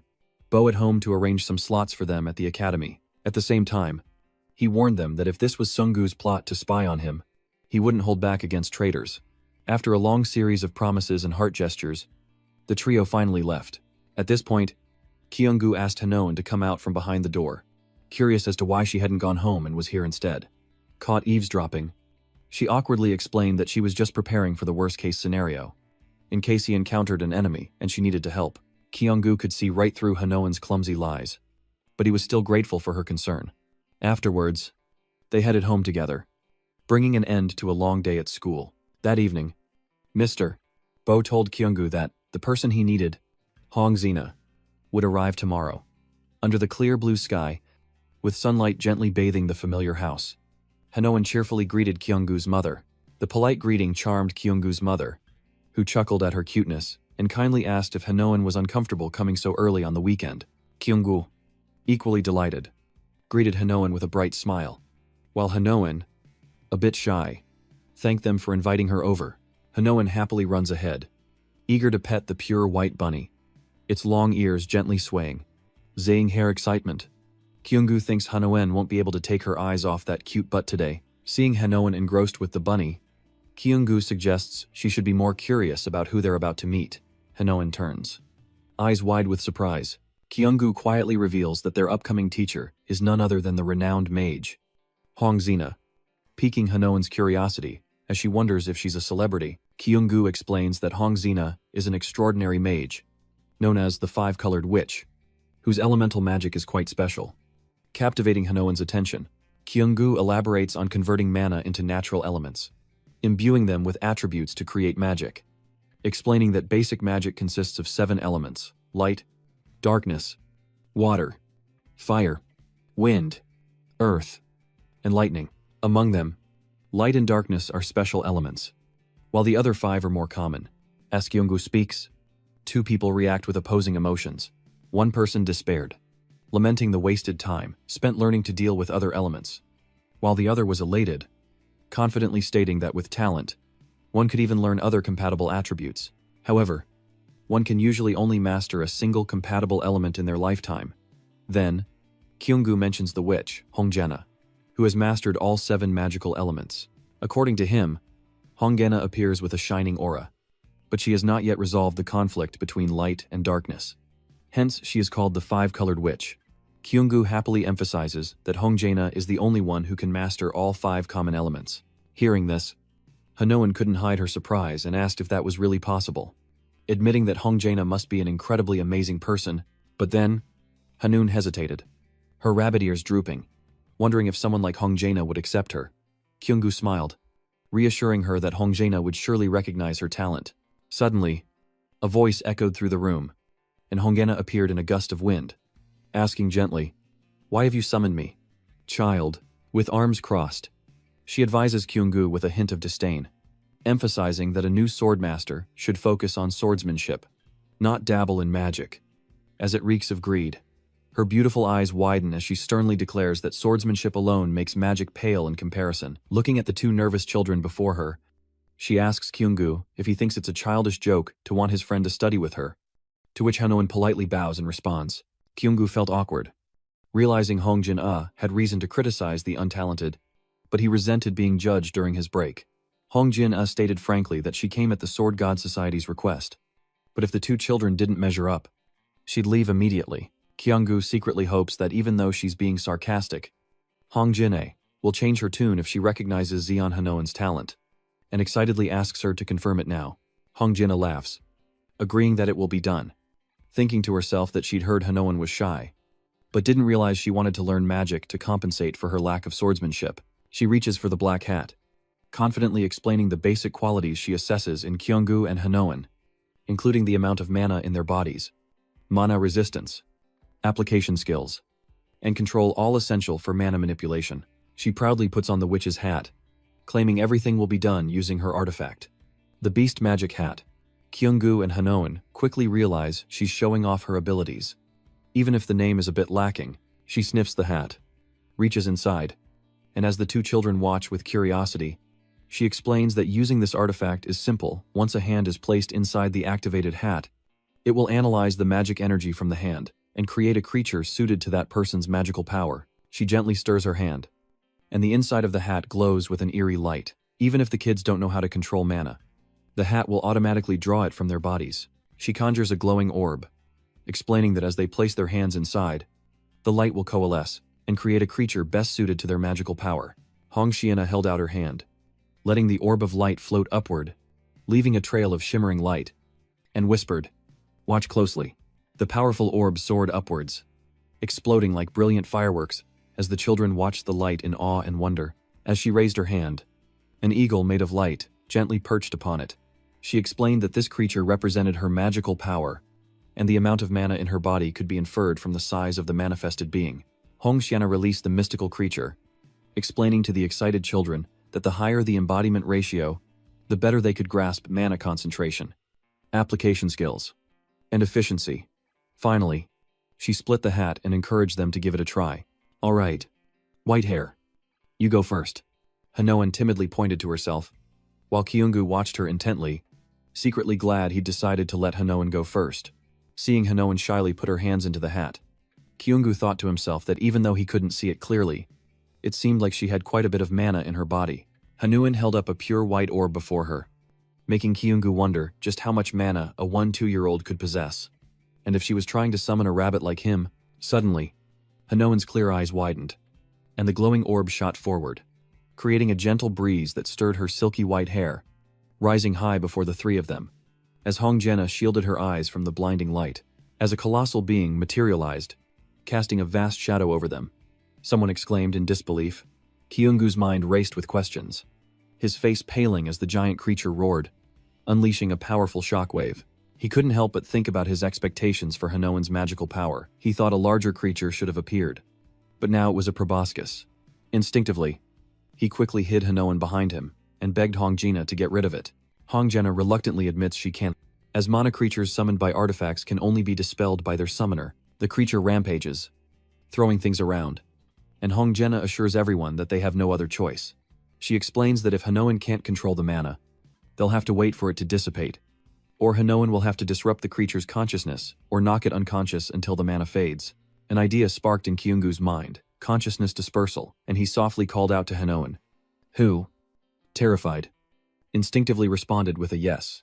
Kyungu quickly reached out, and in an instant, Hanoan was safely in his arms. Her face flushed with surprise, Kyungu took the lead, telling her to close her eyes and focus on the rhythm of his heart, urging her to count each beat. Though a bit shy, Hanoan complied, focusing on the strong, steady beat. While on the other side, the elephant grew more frenzied, its illusionary feet poised to crush them both. Hanoan focused even harder, listening intently to Kyungu's heartbeat despite her worry. As the radiant elephant charged towards her, its light dazzling but dangerous, and she cried out in despair. Just in time, Kyungu appears, shielding Hanoan with his small frame, driving away the elephant's gaze. That was close. Kyungu sighs, relieved. Holding her tight, he anxiously asked if she was all right, when Hong Jena suddenly appeared, praising Hanoan's potential to become a great witch and offering to pass on her magic. Hong Jena places her hand on the girl's shoulder, sincerely inviting her to become her disciple.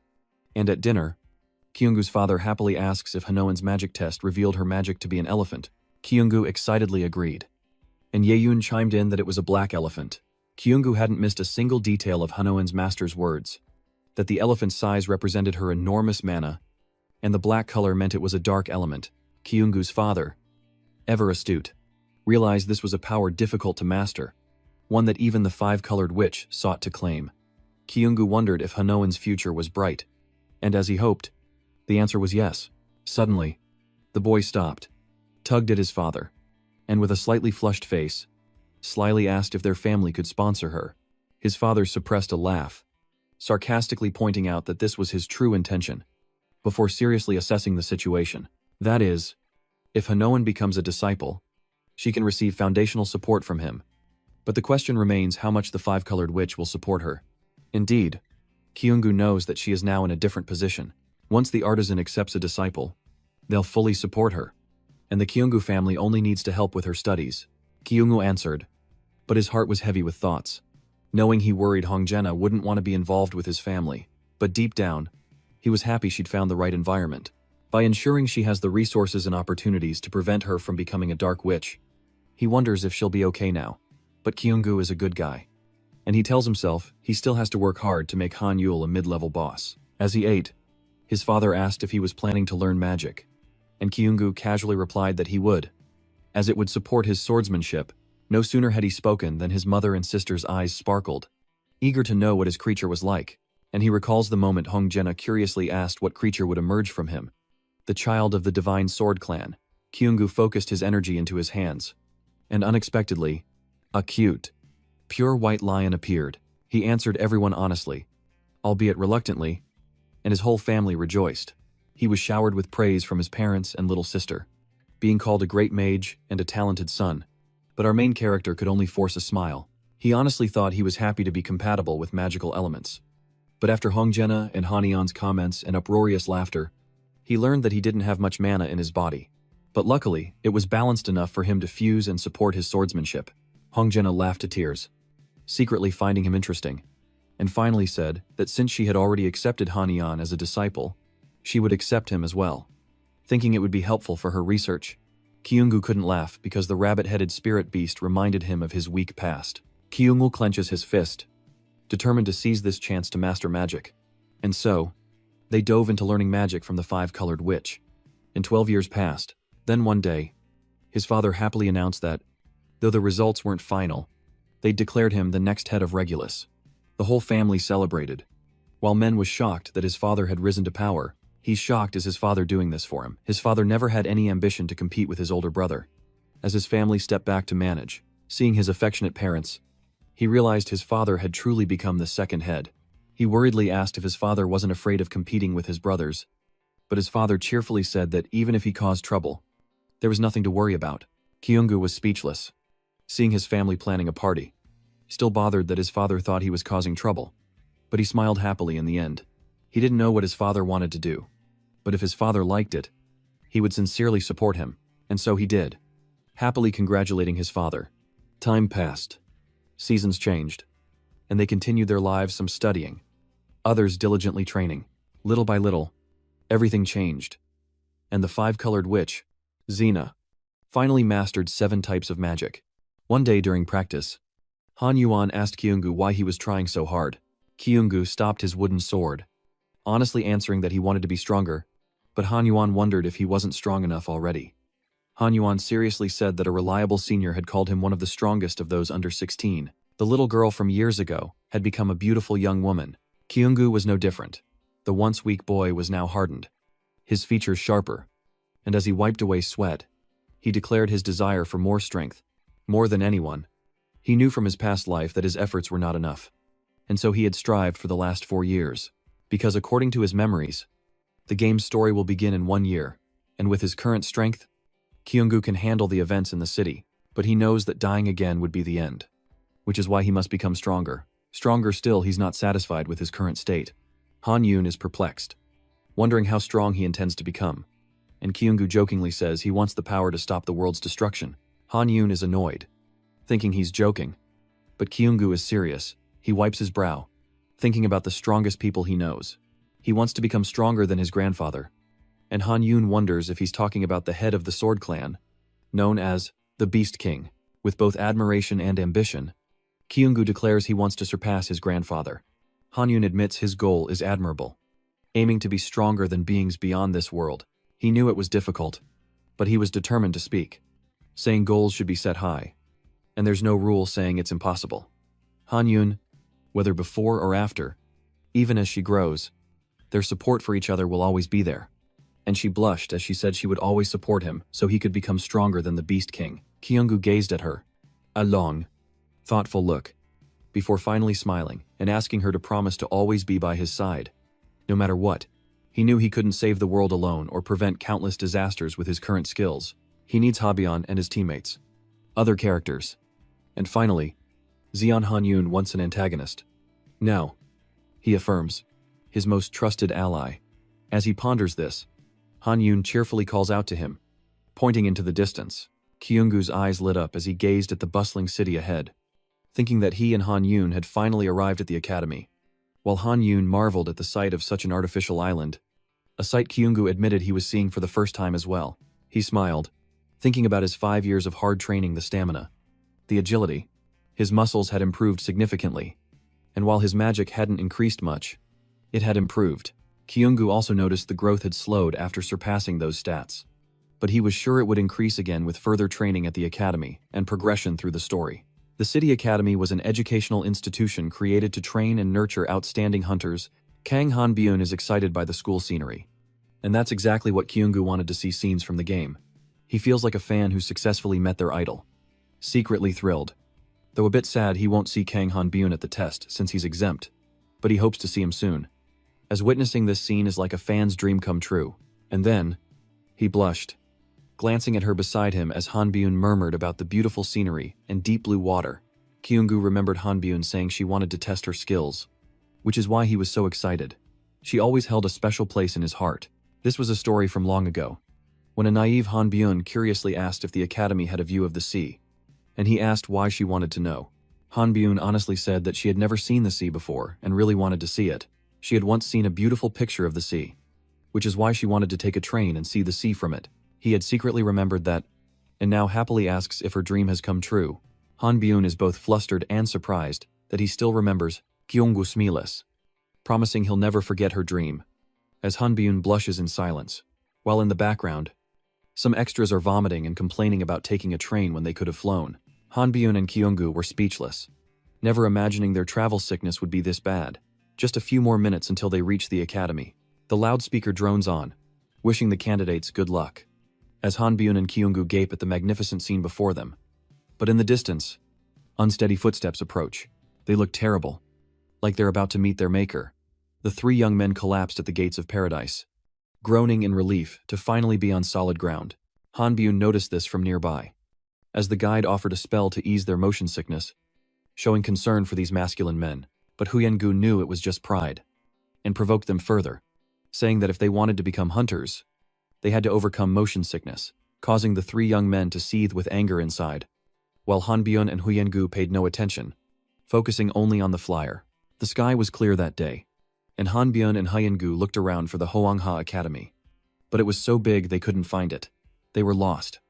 Not found. So Han-byun decided that if they wanted to go to District 23, they should go that way.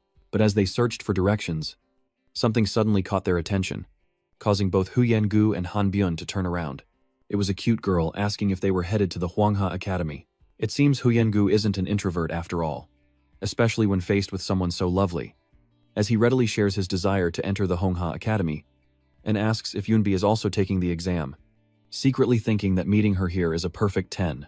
To describe Go Eunbi, she's part of Kang Han-byun's group, and despite claiming to be introverted, she's actually cheerful, sociable, and well-known at the academy. Ironically, Yoonbi denies being an extrovert because she doesn't have many friends, but too much friendliness makes people think Baisang is a deceiver, and with her ability to get along with anyone, Yoonbi could be Kang Han-byun's informant, a man often unaware of his surroundings. Huyen-gu feels this is the perfect time to get to know her, never one to hesitate. Yoonbi introduces herself and readily befriends him, a true lover of peace. She happily calls for fair competition instead of conflict. If she were a spirit animal, she'd definitely be a puppy. Yoonbi then shows off her social skills, complimenting Ki-yoon-gu's companion on his hair, which she noticed on the train, saying it was both beautiful and strong. But Han-yoon simply hid behind Ki-yoon-gu and turned away, revealing a face as pale as death. Being bright and energetic was truly difficult for her. Hwan-gu advises him to just follow the formula, but Han-yoon is used to him, while Yoonbi isn't. Yoonbi is like a giant, tail-wagging puppy, and Han-yoon is like a little rabbit. Seeing her panic, Ki-yoon-gu introduced Han-yoon to Yoonbi and explained the situation. But just then, a girl started calling out Yoonbi's name, searching for her. So Ki-yoon-gu quickly told her they were looking for her. Yoonbi cheerfully bid farewell to her new friends, eager to meet again, while she and Han-yoon shyly waved goodbye, thinking Yoonbi was the ultimate extrovert, with perhaps even more friends than their entire family. Just as things calmed down, Ki-yoon-gu told Han-yoon it was time to leave, a sentiment echoed by the three Yu brothers. On the A23 train, everyone chatted happily, except for Han-yoon and Ki-yoon-gu. who were comfortable in a crowd but not alone. Ki-yoon-gu gazed at the sky, as if trying to take it all in, when suddenly, black holes appeared portals, and there were many more portals within the city academy. If the gate problem can't be solved, the erosion rate will increase, meaning the end is unavoidable. As if realizing something, Ki-yoon-gu makes his decision. He can't give up. But life throws him a curveball when he's greeted by a scarred man. A terrified boy tries to run home, and Han Yuan wonders why someone would flee before the exam, guessing it's the fear of death before submitting the pledge.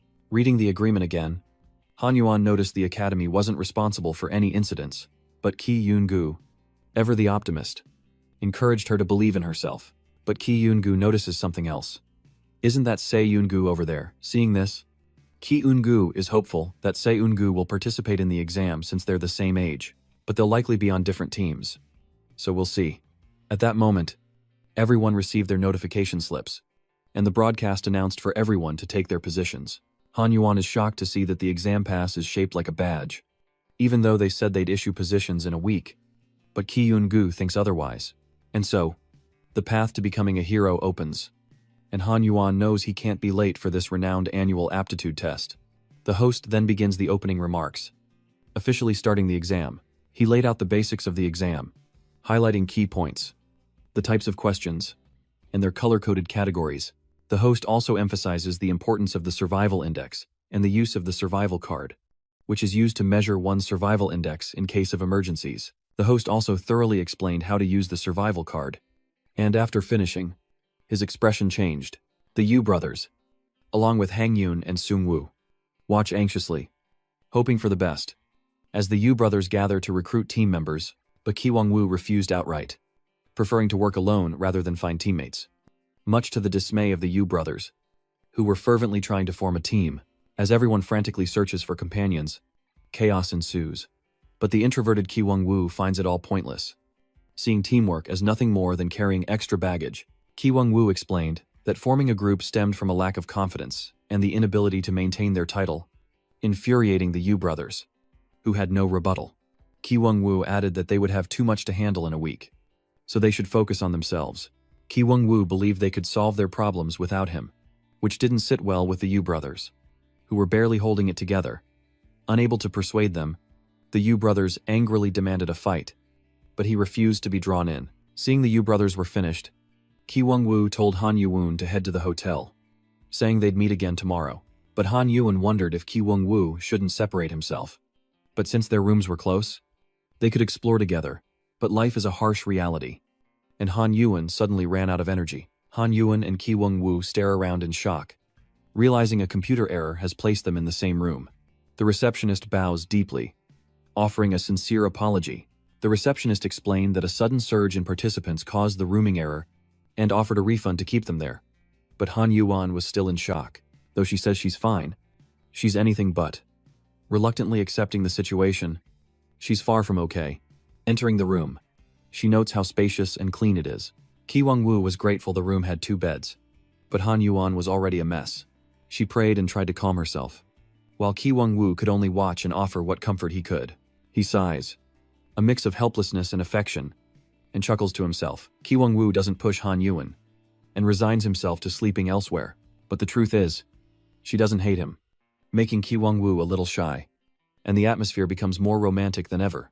But too embarrassed, she throws a pillow at his face and runs away, leaving him feeling helpless. But as Han Yuan leaves, Ki Woo reveals his true feelings, anxiously sitting on the bed, hoping she's okay. Suddenly, shards of glass float before him. He figures these are puzzle pieces, but the test can't be that easy. Upon closer inspection, he realizes it's a jigsaw puzzle. Gradually, he found a way to solve the problem, using his abilities to piece it back together, until finally, it formed a perfect diamond. So, the problem is solved. His contestant's notebook displays his score and turns white. Just then, Han Yuan, fresh from her shower, asked Ki Woo if he'd solved the exam question. With everything settled, he decided to wash off the dust and take a bath, but it was no dream. Suddenly, his foot caught, and he stumbled forward, about to fall on Han Yuan. But this position was too suggestive, making her blush like a tomato, and she instinctively punched him square in the face. After the incident, Han Yuan ignored Ki Woo the next morning, visibly dampening his spirits. The nights were noisy, and he couldn't sleep. Excess mana. Ignored. Created spatial tears that spawned monsters. The concentration of those with significant mana amplifies the release of excess mana, causing more spatial tears to appear, and that's why the nights are so noisy, preventing him from sleeping soundly. As Kivungu ate, he noticed Han Yun's expression, making the rice taste like rubber.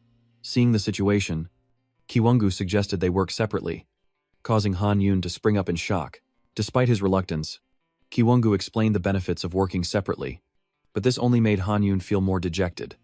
Thinking he was backing out of their date, seeing her say that, he figured she was less angry and chuckled, acting normal. As night falls, Kiwungu sits before the screen, analyzing the data displayed. He asks Han Yun if she has a pen, ready to break it down.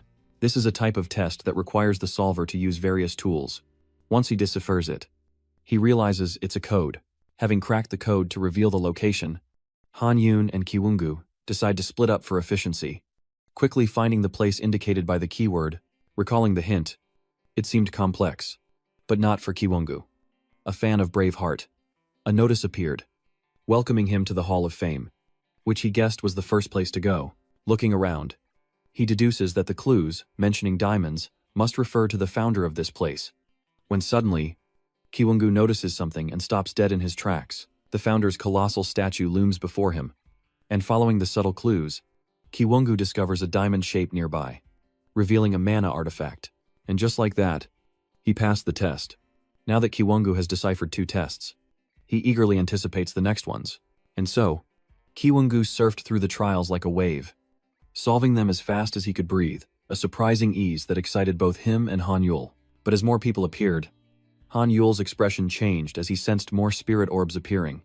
Gradually, he understood that the student evaluation exam didn't just assess problem-solving skills, but also required a complete entry ticket.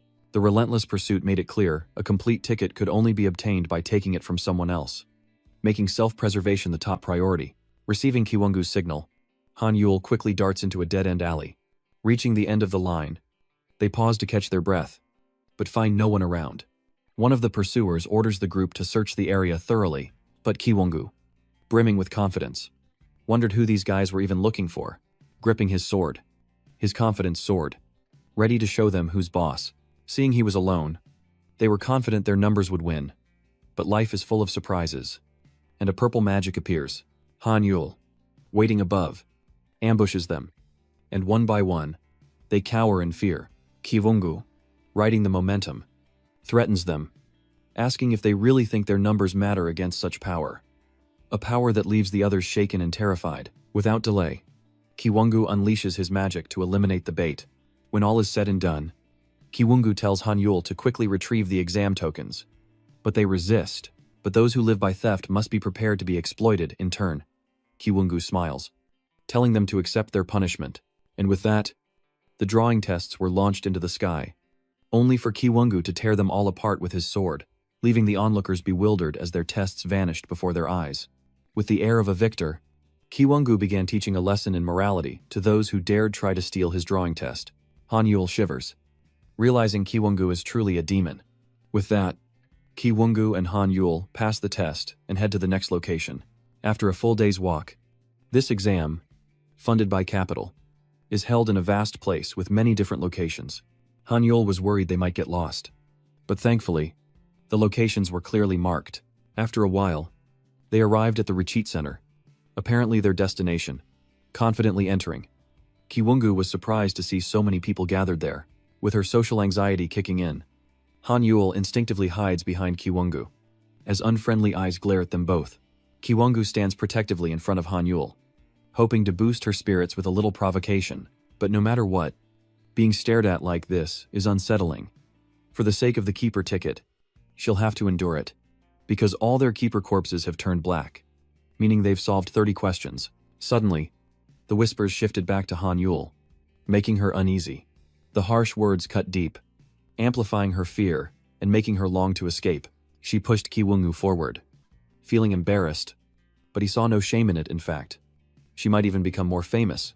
But the gossip shifts from Han Yul to Kiwungu, who is initially displeased. But the praise is somewhat acceptable. But when they mentioned his past as the sword god's rabbit, he froze, speechless. unable to grasp what the rumors were aiming at. Bringing up that past is something he never wants to remember, making Kiwongu want to hide his face. But times have changed, and he's in a different position now. Recently, he's even been known as a lion. The whispers continue to swirl, making Kiwongu's blood boil as his fists clenched. Ready to strike, a voice calls out, and Kiwongu regains his composure, seeing the Yu brothers standing there.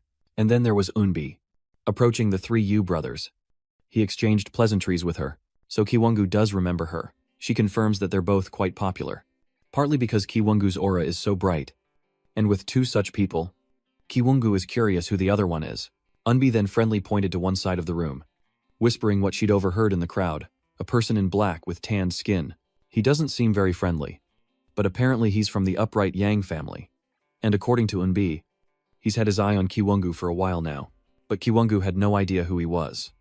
Surprising Unbi, who thought Kiwongu knew everything. It seems it was all just rumors. That young man is Yang Harang, from the upright Yang family. Seeing Kiwongu watching him, Harang boldly approaches. Kiwongu wonders why, but Harang closes in, staring him down. He was a bit speechless, especially since this guy was asking about his identity in such an unfriendly tone. Harang's brow furrowed as he scrutinized him, but suddenly, his expression shifted, and he offered a friendly smile. Seeing that, Kiwongu admits it's pretty cool and hopes to make a new friend, as they both agree to a friendly competition.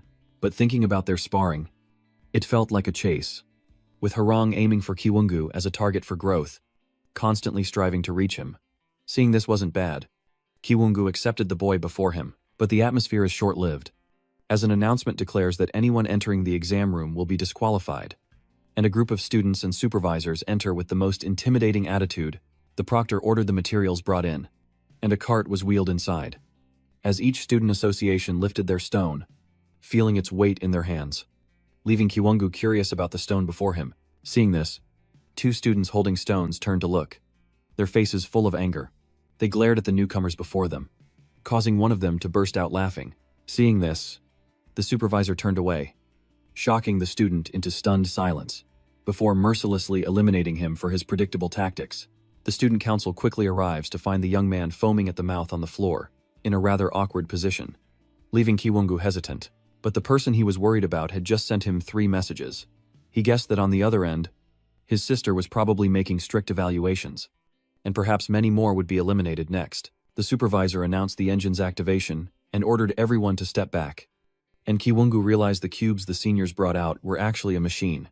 Now glowing, they transform rapidly upon activation, startling Han Yul and Kiwongu. As the cubes become solid stone walls, the supervisor announced that these doors must be opened by the examinees themselves. Success means passage. Failure means élimination.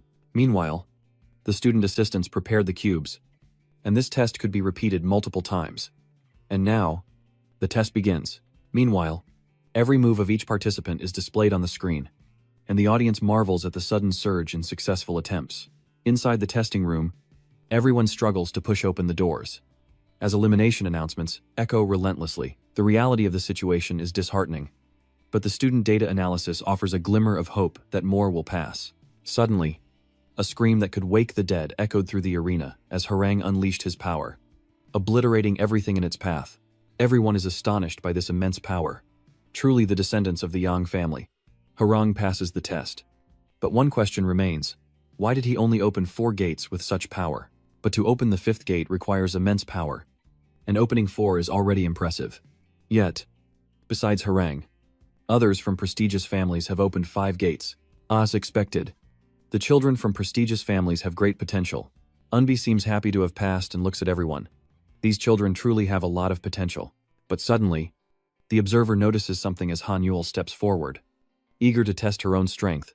Her hand on the door, a colossal power awakens, leaving everyone stunned by its sheer density. And just like that, Han Yul easily opened the door, leaving the gatekeeper stunned, barely able to announce her passing. Wondering how she did it so easily, they wondered what family she came from to open it so easily. As the mysterious figures gathered, they realized she was Professor Hong's disciple. So, Han Yul is the disciple of the 7-colored sorcerer, but Professor Hong just smiles kindly, saying it seems he has a connection with all his disciples thanks to Han Yul. But after passing through, Han Yul shyly hid behind Kiwongu to look at the stats. worried she'd be scolded for not practicing hard enough if she couldn't open the door. Not to mention, Na-84 was considered very strong among mages. Kyun-gu playfully teases her about her shyness, only making Han-yul even more bashful. Before confidently approaching the door himself, from afar, it looked tiny. But up close, it's massive. Without hesitation, he places his hand on the door, power at the ready, and just like that, Kyun-gu easily opened the first door. Then the second, as everyone watched. Then the third, all eyes were on him, and with each subsequent door, Kyun-gu had to exert more and more strength. If the fourth door was already difficult, what would the fifth door be like? Standing before the fifth door, Kyun-gu felt an urge to avoid it. When an urgent announcement ordered the candidates to withdraw their mana or risk an explosion, but the situation was rapidly deteriorating, throwing Kyun-gu into a panic. Suddenly, a thought emerges. He needs to listen to himself and overcome his fear. With newfound power, Kyun-gu finally opens the fifth gate, unsure of what's happening. Everyone is thrown into confusion. The fifth door was unresponsive, but now it's open. They need to check if it's been damaged. Among the mysterious figures, Professor Hong silently pondered something. The door wasn't broken at all. It was just that Kyun-gu had used Han Yuan's magic to amplify his own, deliberately putting himself in danger to unlock his limits. At his age, Professor Hong had never seen anything like it. Everyone in the exam room was in disbelief, as Kyun-gu tried to assure them that he was fine, but Han Yuan scolded him for his recklessness. While in the distance, Harang eagerly called out his name, impressed by how Han Yuan and Kyun-gu solved the test, seeing her rush towards him like a royal concubine to her emperor. Kyun-gu was a little scared. Still, Harang enthusiastically invited him to eat together, and so, Kyun-gu and Han Yuan passed the exam. And the next test, the road to Mount Anji, began with an announcement.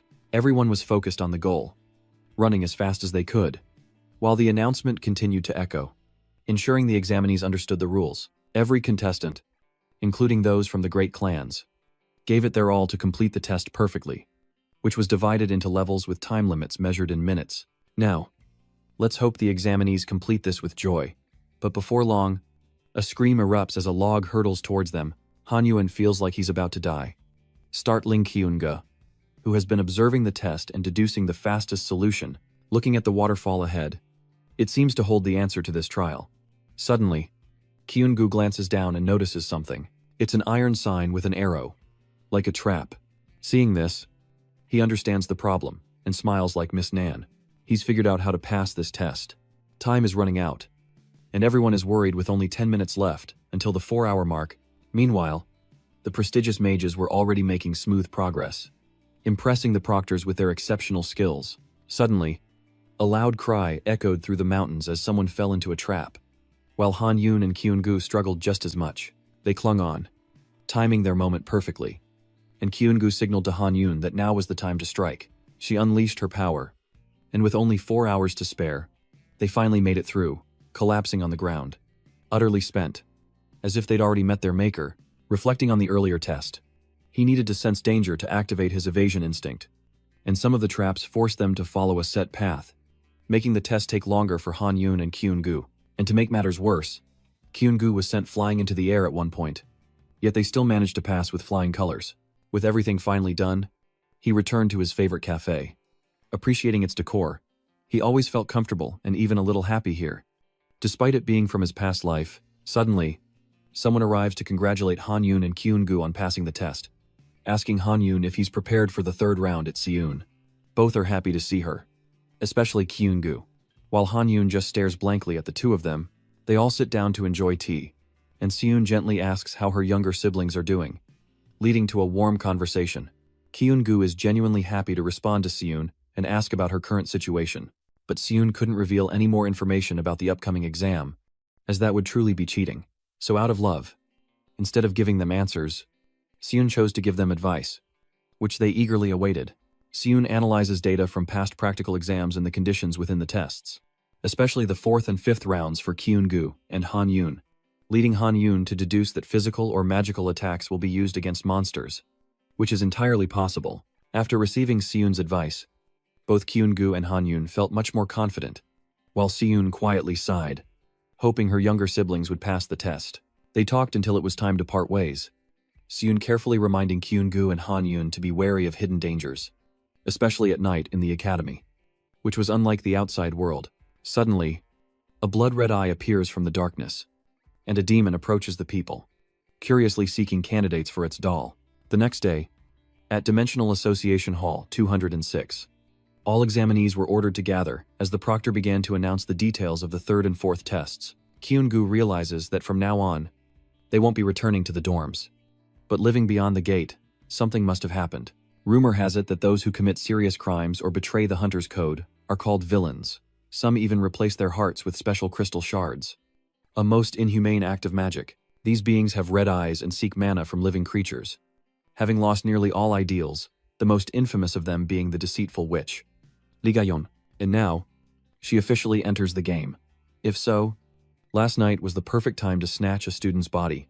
As the weaker students had just been eliminated, Kyungu relentlessly tries to deduce Lee Gahyon's actions, concluding she's a dangerous individual who collects and hunts talented students. If that's the case, he needs to be ready. A notice appears, informing him that he has entered the exam, but all was for naught, and he faced the demon beast in dismay. This dark and ancient exam space offered no sign of Lee Gahyeon, but thanks to that, Hen Eon and Kyungu easily passed the test, ranking at the top. Shocking everyone watching, Kyungu struggled to stay alert, analyzing Lee Gahyeon's potential appearance, and as the other examinees awaited the final test, he turned to observe it closely. If he and Hen Eon couldn't face Lee Gahyeon alone, they'd have to seek help perhaps from Kang and Buell's group.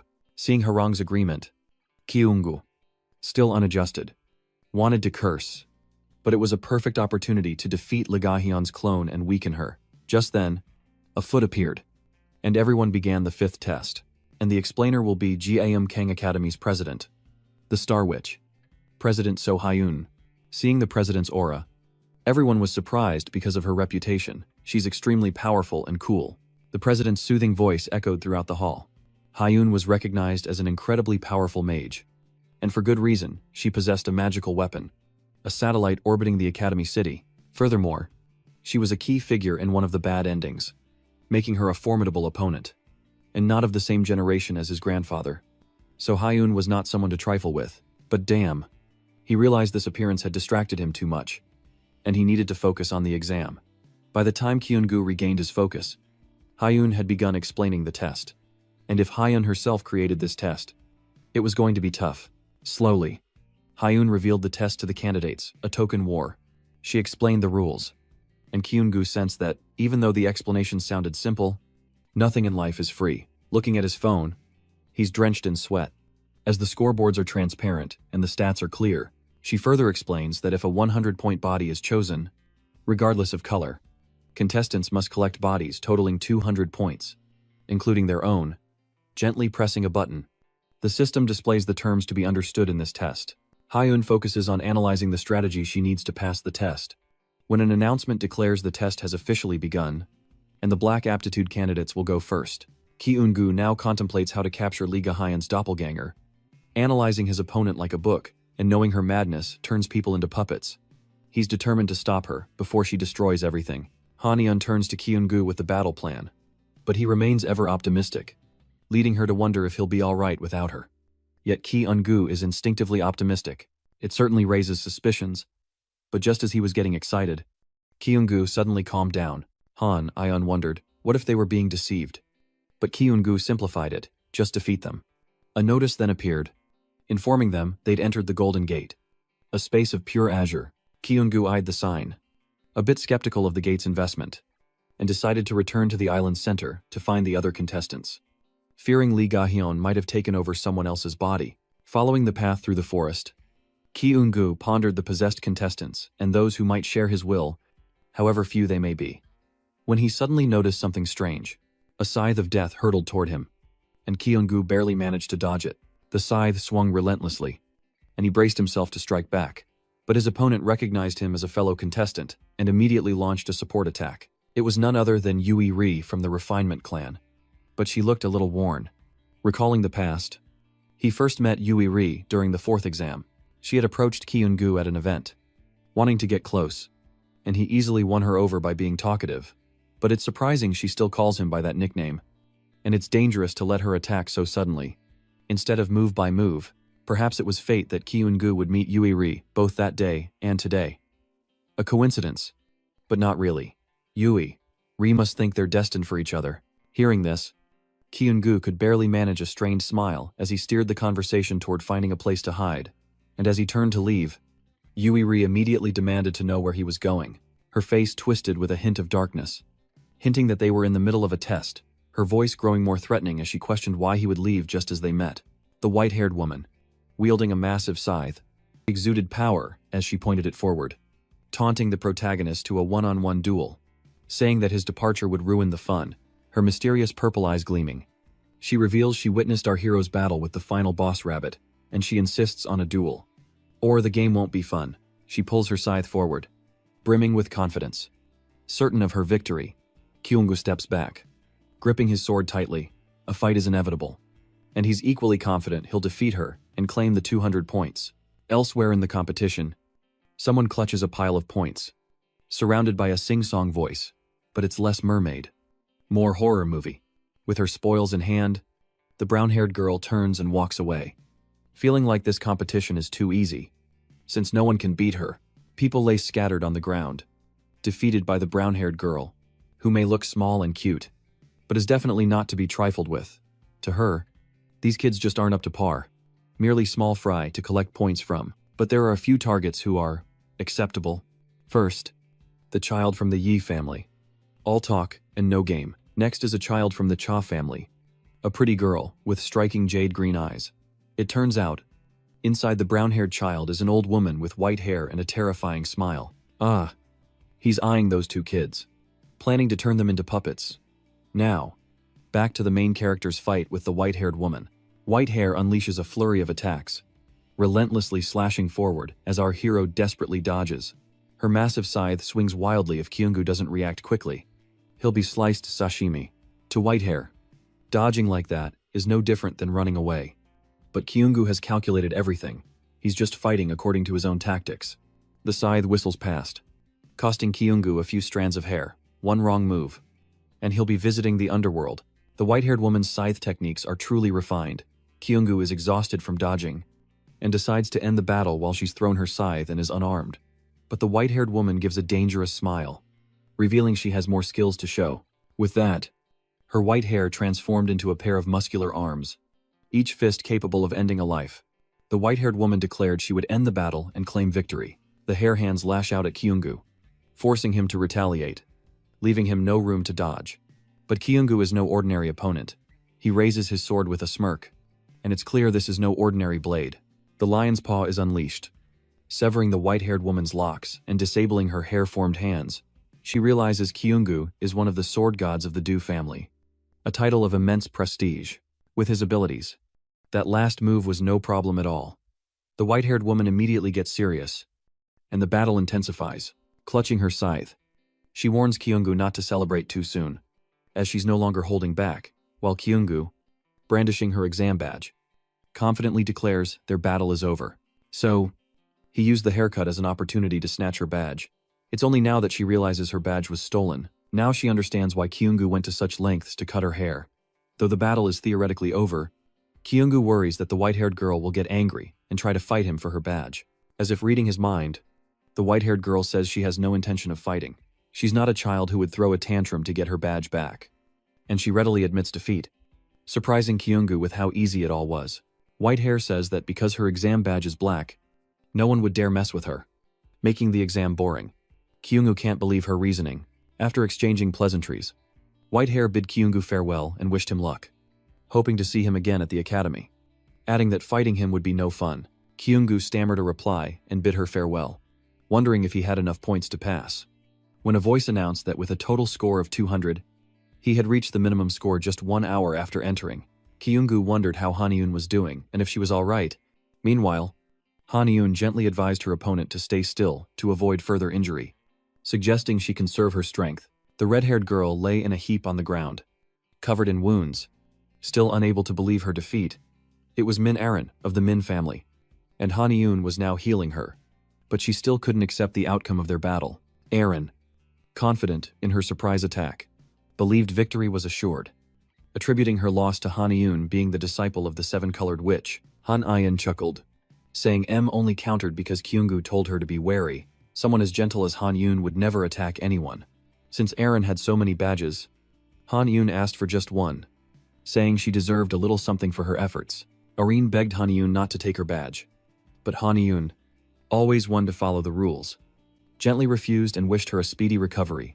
Watching Han Yun walk away, Irene was left in despair. Aaron, who always yearned to be at the top, broke down in tears at her failure. And so, the first day of the 5th round came to an end. The next morning, the sky was clear, the dew glistened, and Kyunggu stretched and yawned after waking up. Just then, the system announced at 9 a.m. that all badges would be displayed within a 500-meter radius. Looking at the map, Kyunggu decided he needed to move to a crowded place, smashing the street to find Lee Gai-eun's house number. He felt the map was only good for showing badge locations, since everyone else would be gathering at the same spots to hide their badges anyway, but with no other options. Kyunggu opened it and decided to just go. Meanwhile, Hanoan, running for her life, laments that the game never ends. But despite her frantic state, she's collected quite a few badges. Suddenly, remembering Kyunggu, she frantically searches around, wondering where he is. She even muttered about a supply drop at noon, wishing they could meet up. A blonde girl overheard her, exclaiming something, and Hanoan finally noticed her, bathed in sunlight. The girl radiated a dazzling aura. Hanoan realized in astonishment that this was the princess. Legend has it, 200 years ago, during a time of great upheaval, something emerged alongside the world tree, the world's empire, the Greys, and Lisa is their princess. Upon hearing the title of princess, Hanoan was thrown into confusion, terrified at the thought of having to fight one not just in the game, but in the real world as well. Lisa, ever so naturally, recognized the girl before her as the rabbit-eared girl who had made a stunning impression during the first exam, stark naked and flying about. She then approached and greeted Hanoan like an old friend, and Hanoan returned the greeting in kind. Seeing her hesitation, Lisa reassured her that in the exam, all are equal, just potatoes. But because of Lisa's status as a princess, Hanoan still took it as an order to obey. Finally, they get back to the main issue, and Lisa calls out to Hanoan, startling her. Then, she proposes that if they're not going to fight, they should become allies, because Lisa needs someone to accompany her until she finds her heart. Hanoan was torn, fearing the trouble that might follow if she accepted. But Lisa didn't seem like a viper, and Kyunggu trusted her. After a moment's thought, Hanoan decides to keep things friendly and agrees to cooperate. A while later, the sun is high in the sky. Meanwhile, after dealing with the other contestants, Kyunggu realized it was time for the supply drop. The system gave him the location, and he immediately set off, hoping to meet up with Hanoan. On his way to the supply drop, Kyunggu plans to take both the badge and supplies from any other contestant who gets there first. After running for a while, Kyunggu spots the first supply box. But someone has already claimed it. It's an acquaintance, Go Eunbi. But Eunbi wasn't alone. She was accompanied by a group of her teammates. Kyunggu observed that Eunbi seemed to make friends wherever she went. She then asked about Hanoan, but Kyunggu hadn't met this bunny-eared girl yet.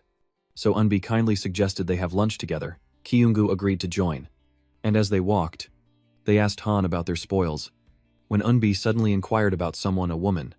According to her description, she acts as a judge, creating trials for others to test their abilities. Failure means losing their badge, while success allows them to keep it. Hearing this, Kyunggu was fairly certain Eunbi was talking about Lee Ga-hyun, but to be 100% sure, he asked Eunbi to describe her appearance. Eunbi replied that she looked quite petite and peculiar with a gold badge, wielded dual swords, and seemed quite tanky. Eunbi added that she seemed to be looking for the person who collected the most badges. Hearing this, Kyunggu grinned, feeling like he knew how to lure Lee Ga-hyun in, and then proposed a collaboration with Go Eunbi. First, after collecting all the badges from Go Eunbi and her teammates, they would enact a strategy directed by Go Eunbi, who would feign fear of the swordsman from the Divine Sword Clan, Kyunggu, and then rally other teams to cooperate in confronting him. She added that they could earn over 1,000 points in a single night.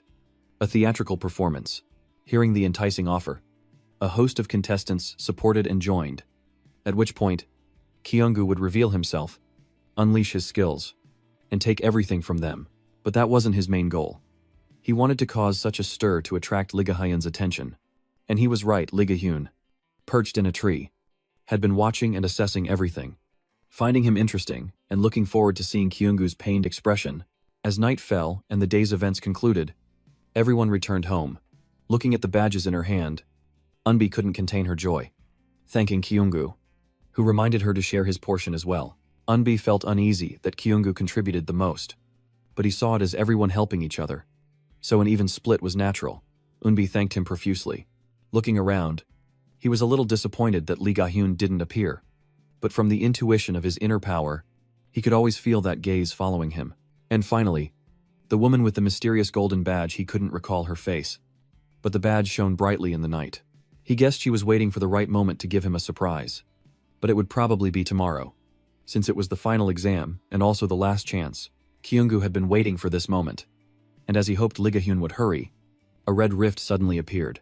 A voice echoed from the rift, declaring that they would seize this night, and the one to suffer would be the child from the Divine Sword Clan. As Kyungu predicted, Lee Ga-hyun would seize tonight as her golden opportunity. Using the spirit soldiers behind her, Ga-hyun announced that everyone had a task to fulfill. As night falls, the staff is thrust into the ground as a focal point.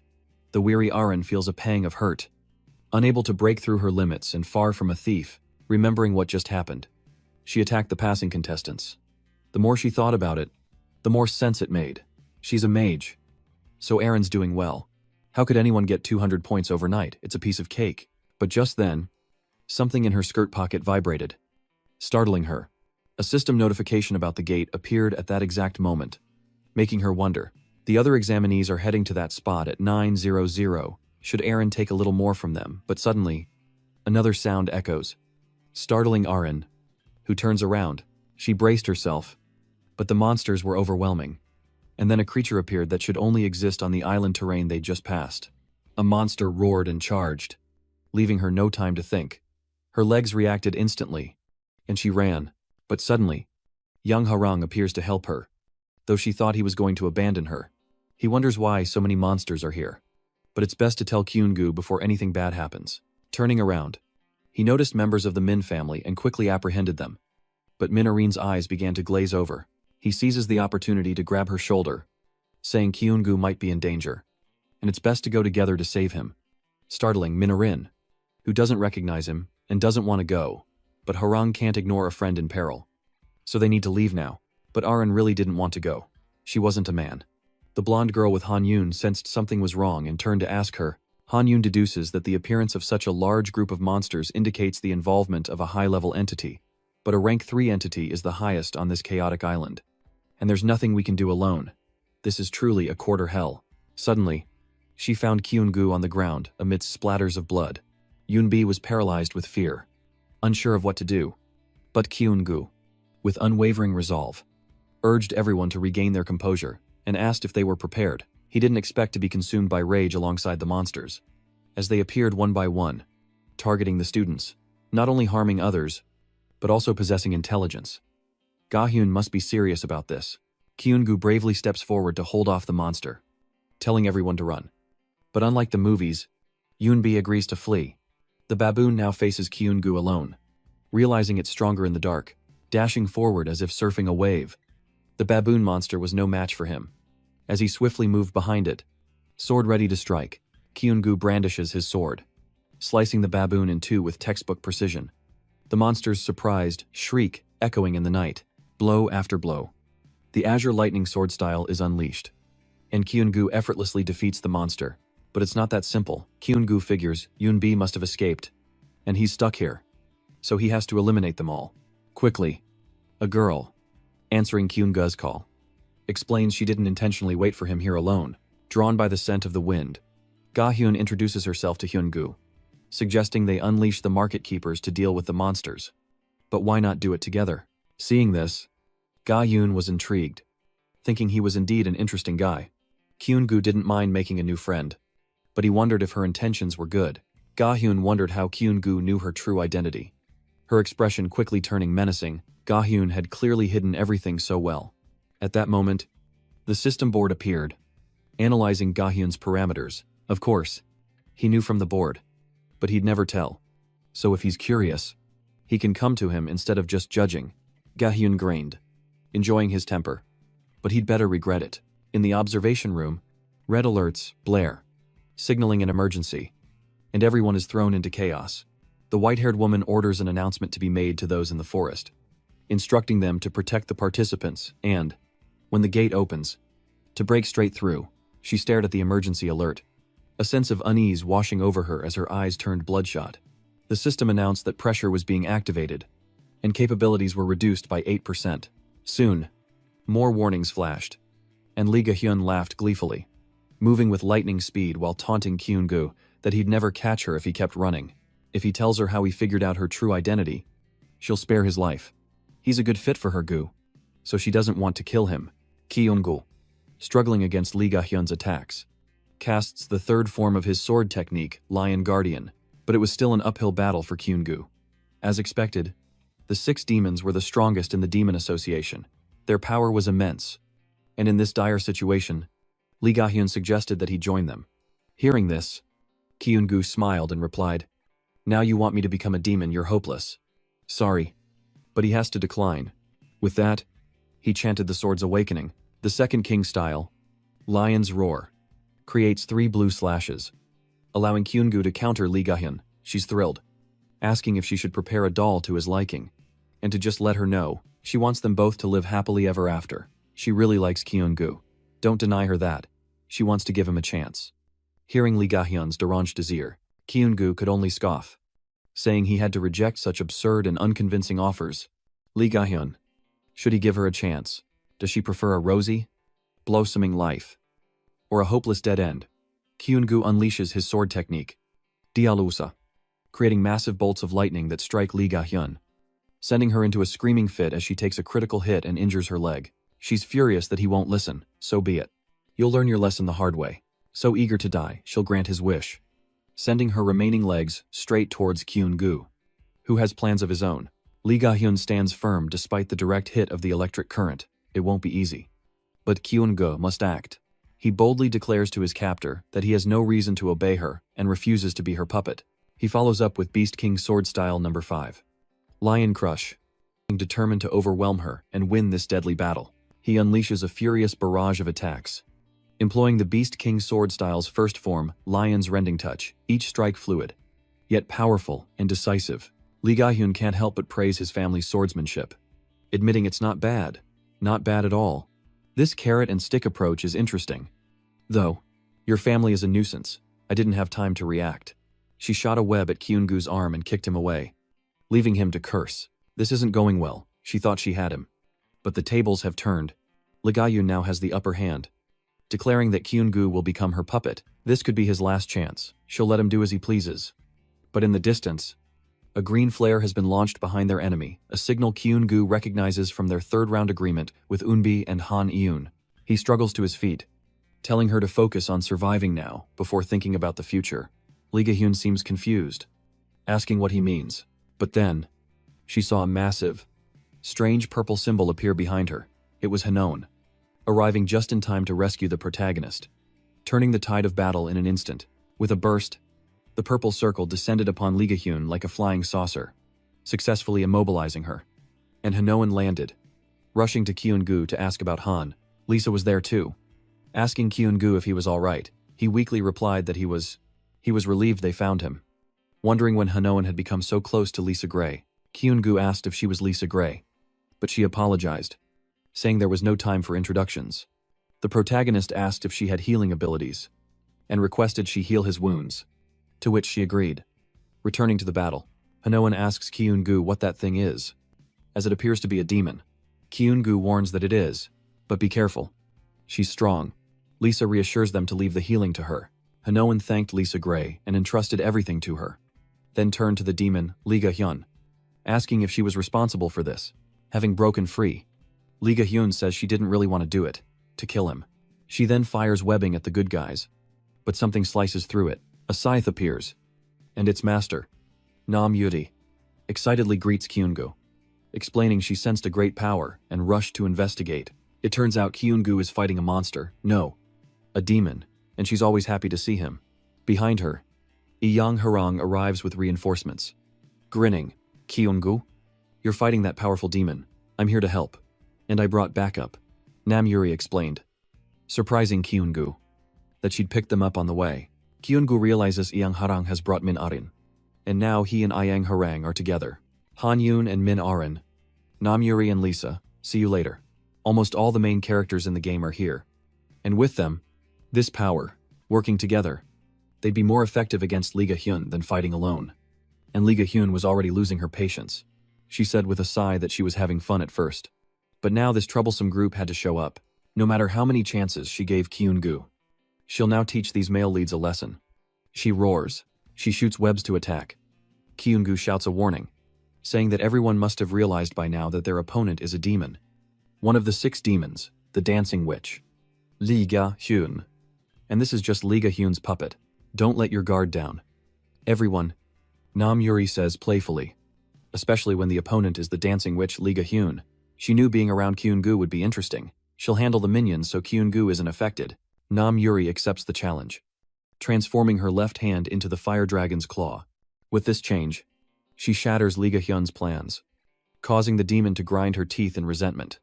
Cursing the annoying trash that dares to block her power, she'll send them all to their ancestors today.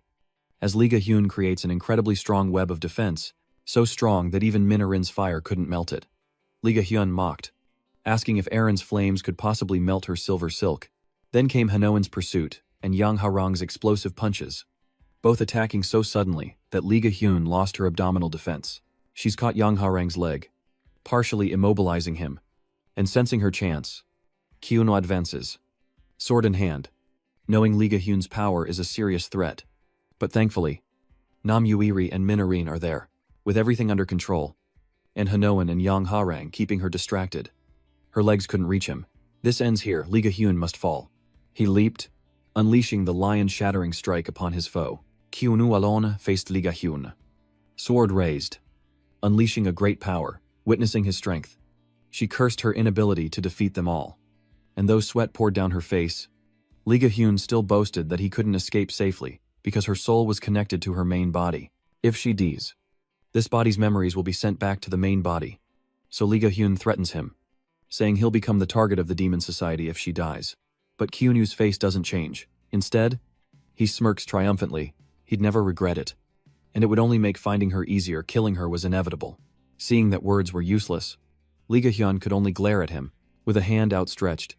White threads emerged and coiled around. Suddenly, something hurtled toward her, with blinding speed and a brilliant blue light. Before she could react, Lee Ga-hyun was struck by a sharp arrow of immense power, piercing her wrist. She was utterly shocked, not knowing where it came from. It turns out Yoonbi was behind this, her face resolute as she aimed her arrow. The system also notified her that she had received the passive skill, Eye of the Good Shooter Level 1, which increases hit rate by 5%, replacing her. Ki Yunyu's face darkened as he silently praised Yoonbi's well-timed arrow, then continued to taunt Lee Ga-hyun, believing her soul was linked to her main body, granting her those memories. Anyone who's scared can leave, Ki Eunu declared, displaying his high IQ as he confronted her. He suspected her earlier words were only effective if she successfully left, and Lee Ga-hyun's soul couldn't interfere. If he kills Lee Ga-hyun here, the main body won't even know. It seems she underestimated him. Hearing this, her face turns even uglier, annoyed that he knows so much. Suddenly, the system alerted him that his physique had exceeded its limits, and his speed increased by 1. With unwavering eyes, Ki Yunyu advised Lee Ga-hyun to give up before it was too late. His skills surge. Mana increases by 1. Skills level up, and instinct control reaches 5 out of 6, emanating immense power. Ki Eunu the Claris, Lee Ga-hyun's Demise. He gripped his celestial sword and unleashed the azure destruction stream slash towards her, cleaving a path before Lee Ga-hyun and erupting in a cloud of dust. In the end, only his power remained. Lee Ga-hyun was likely gone for good. Witnessing this, everyone breathed a sigh of relief, and Harang praised Yoonbi's skills as top-notch, but Yoonbi humbly denies it, saying she couldn't have done it without everyone's support. And Harang thanks Min of the family for stepping in. Hearing this, Erin is annoyed that he calls her that since she has her own name, while Hanoan watches the group with a mix of helplessness and amusement, smiling sincerely, ignoring the bickering. She tells Kyunyu that he did well, but Hanoan seems to have noticed something and looks puzzled. Kyunyu is staring in one direction, and when questioned, it dismisses it, making her suspicious, gazing at the withered black corpse. The two girls continued to discuss the absence of a soul stone within. Its whereabouts remained a mystery, and Lisa shared their confusion, sensing the absence of demonic energy in the vicinity. Meanwhile, Arin stands beside Kyunu, dismissively waving her hand, calling Lee Ga-hyun a coward for fleeing before death. Kyun-yu remained silent, displeased by Lee Ga-hyun's ability to escape, even in a game. Then, a bright smile spreads across his face, knowing that no matter how far Lee Ga-hyun runs, she must return to the portal to connect with her main body. Knowing this, he informs everyone to assist him, as he will now pursue Lee Ga-hyun. Meanwhile, she's desperately fleeing in the form of a rabbit. Lee Ga-hyun resenting having to run in such an unglamorous body, without the rabbit's soul. She can't be complete, and will lose her soul stone. Lee Ga-hyun, though bitter, was forced to accept this imperfect, ugly form to escape, and soon approached the gate just as Kyun-yu predicted. She needed to pass through to send information and care for her main soul. She regrets focusing on Kyun-yu. Lee Ga-hyun is now determined to leave quickly and prepare to deal with him. Suddenly, the figure of a dark-haired girl appears under the space-time gate, seriously asking if this rabbit is Lee Ga-hyun. The girl floats up and knocks away Lee Ga-hyun's rabbit form, who is furious to see the spirit envoy of her father's family. Suddenly, Lee Ga-hyun looks surprised in one direction. It was Kyun-yu, now appearing with a sword in hand, looking quite impressive. Upon seeing her, his face was both gleeful and cold, as if he'd struck gold, and without a word, Kyun-yu immediately unleashed the 12th form of the Beast King's sword style, the Lion's Sorrow. As the blade threatened to take her life, Lee Ga-hyun couldn't help but acknowledge his strength, impressed that he'd made it all the way here, and she relished the fight. Then, a compliment escaped her lips, directed solely at him, leaving Kyun-yu wide-eyed in surprise. After a mere 5 seconds of shock, he remembered his mission, and with a swing of his sword, sent Lee Ga-hyun to meet her ancestors. A blinding light illuminating the sky. With Lee Ga-hyun's clone captured, the chaos finally subsided, and Kyun-yu turned to thank Unsun's father for his help, introducing himself to her.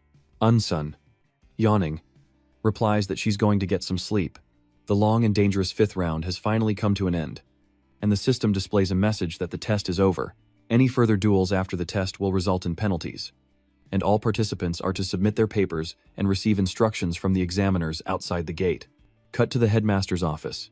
Meanwhile, the headmaster, impressed by Kyun-yu's abilities, saw no reason not to take him on as a student. Your performance in rounds 4 and especially 5 was truly remarkable. Kyun-yu realizes the headmaster made the test so difficult.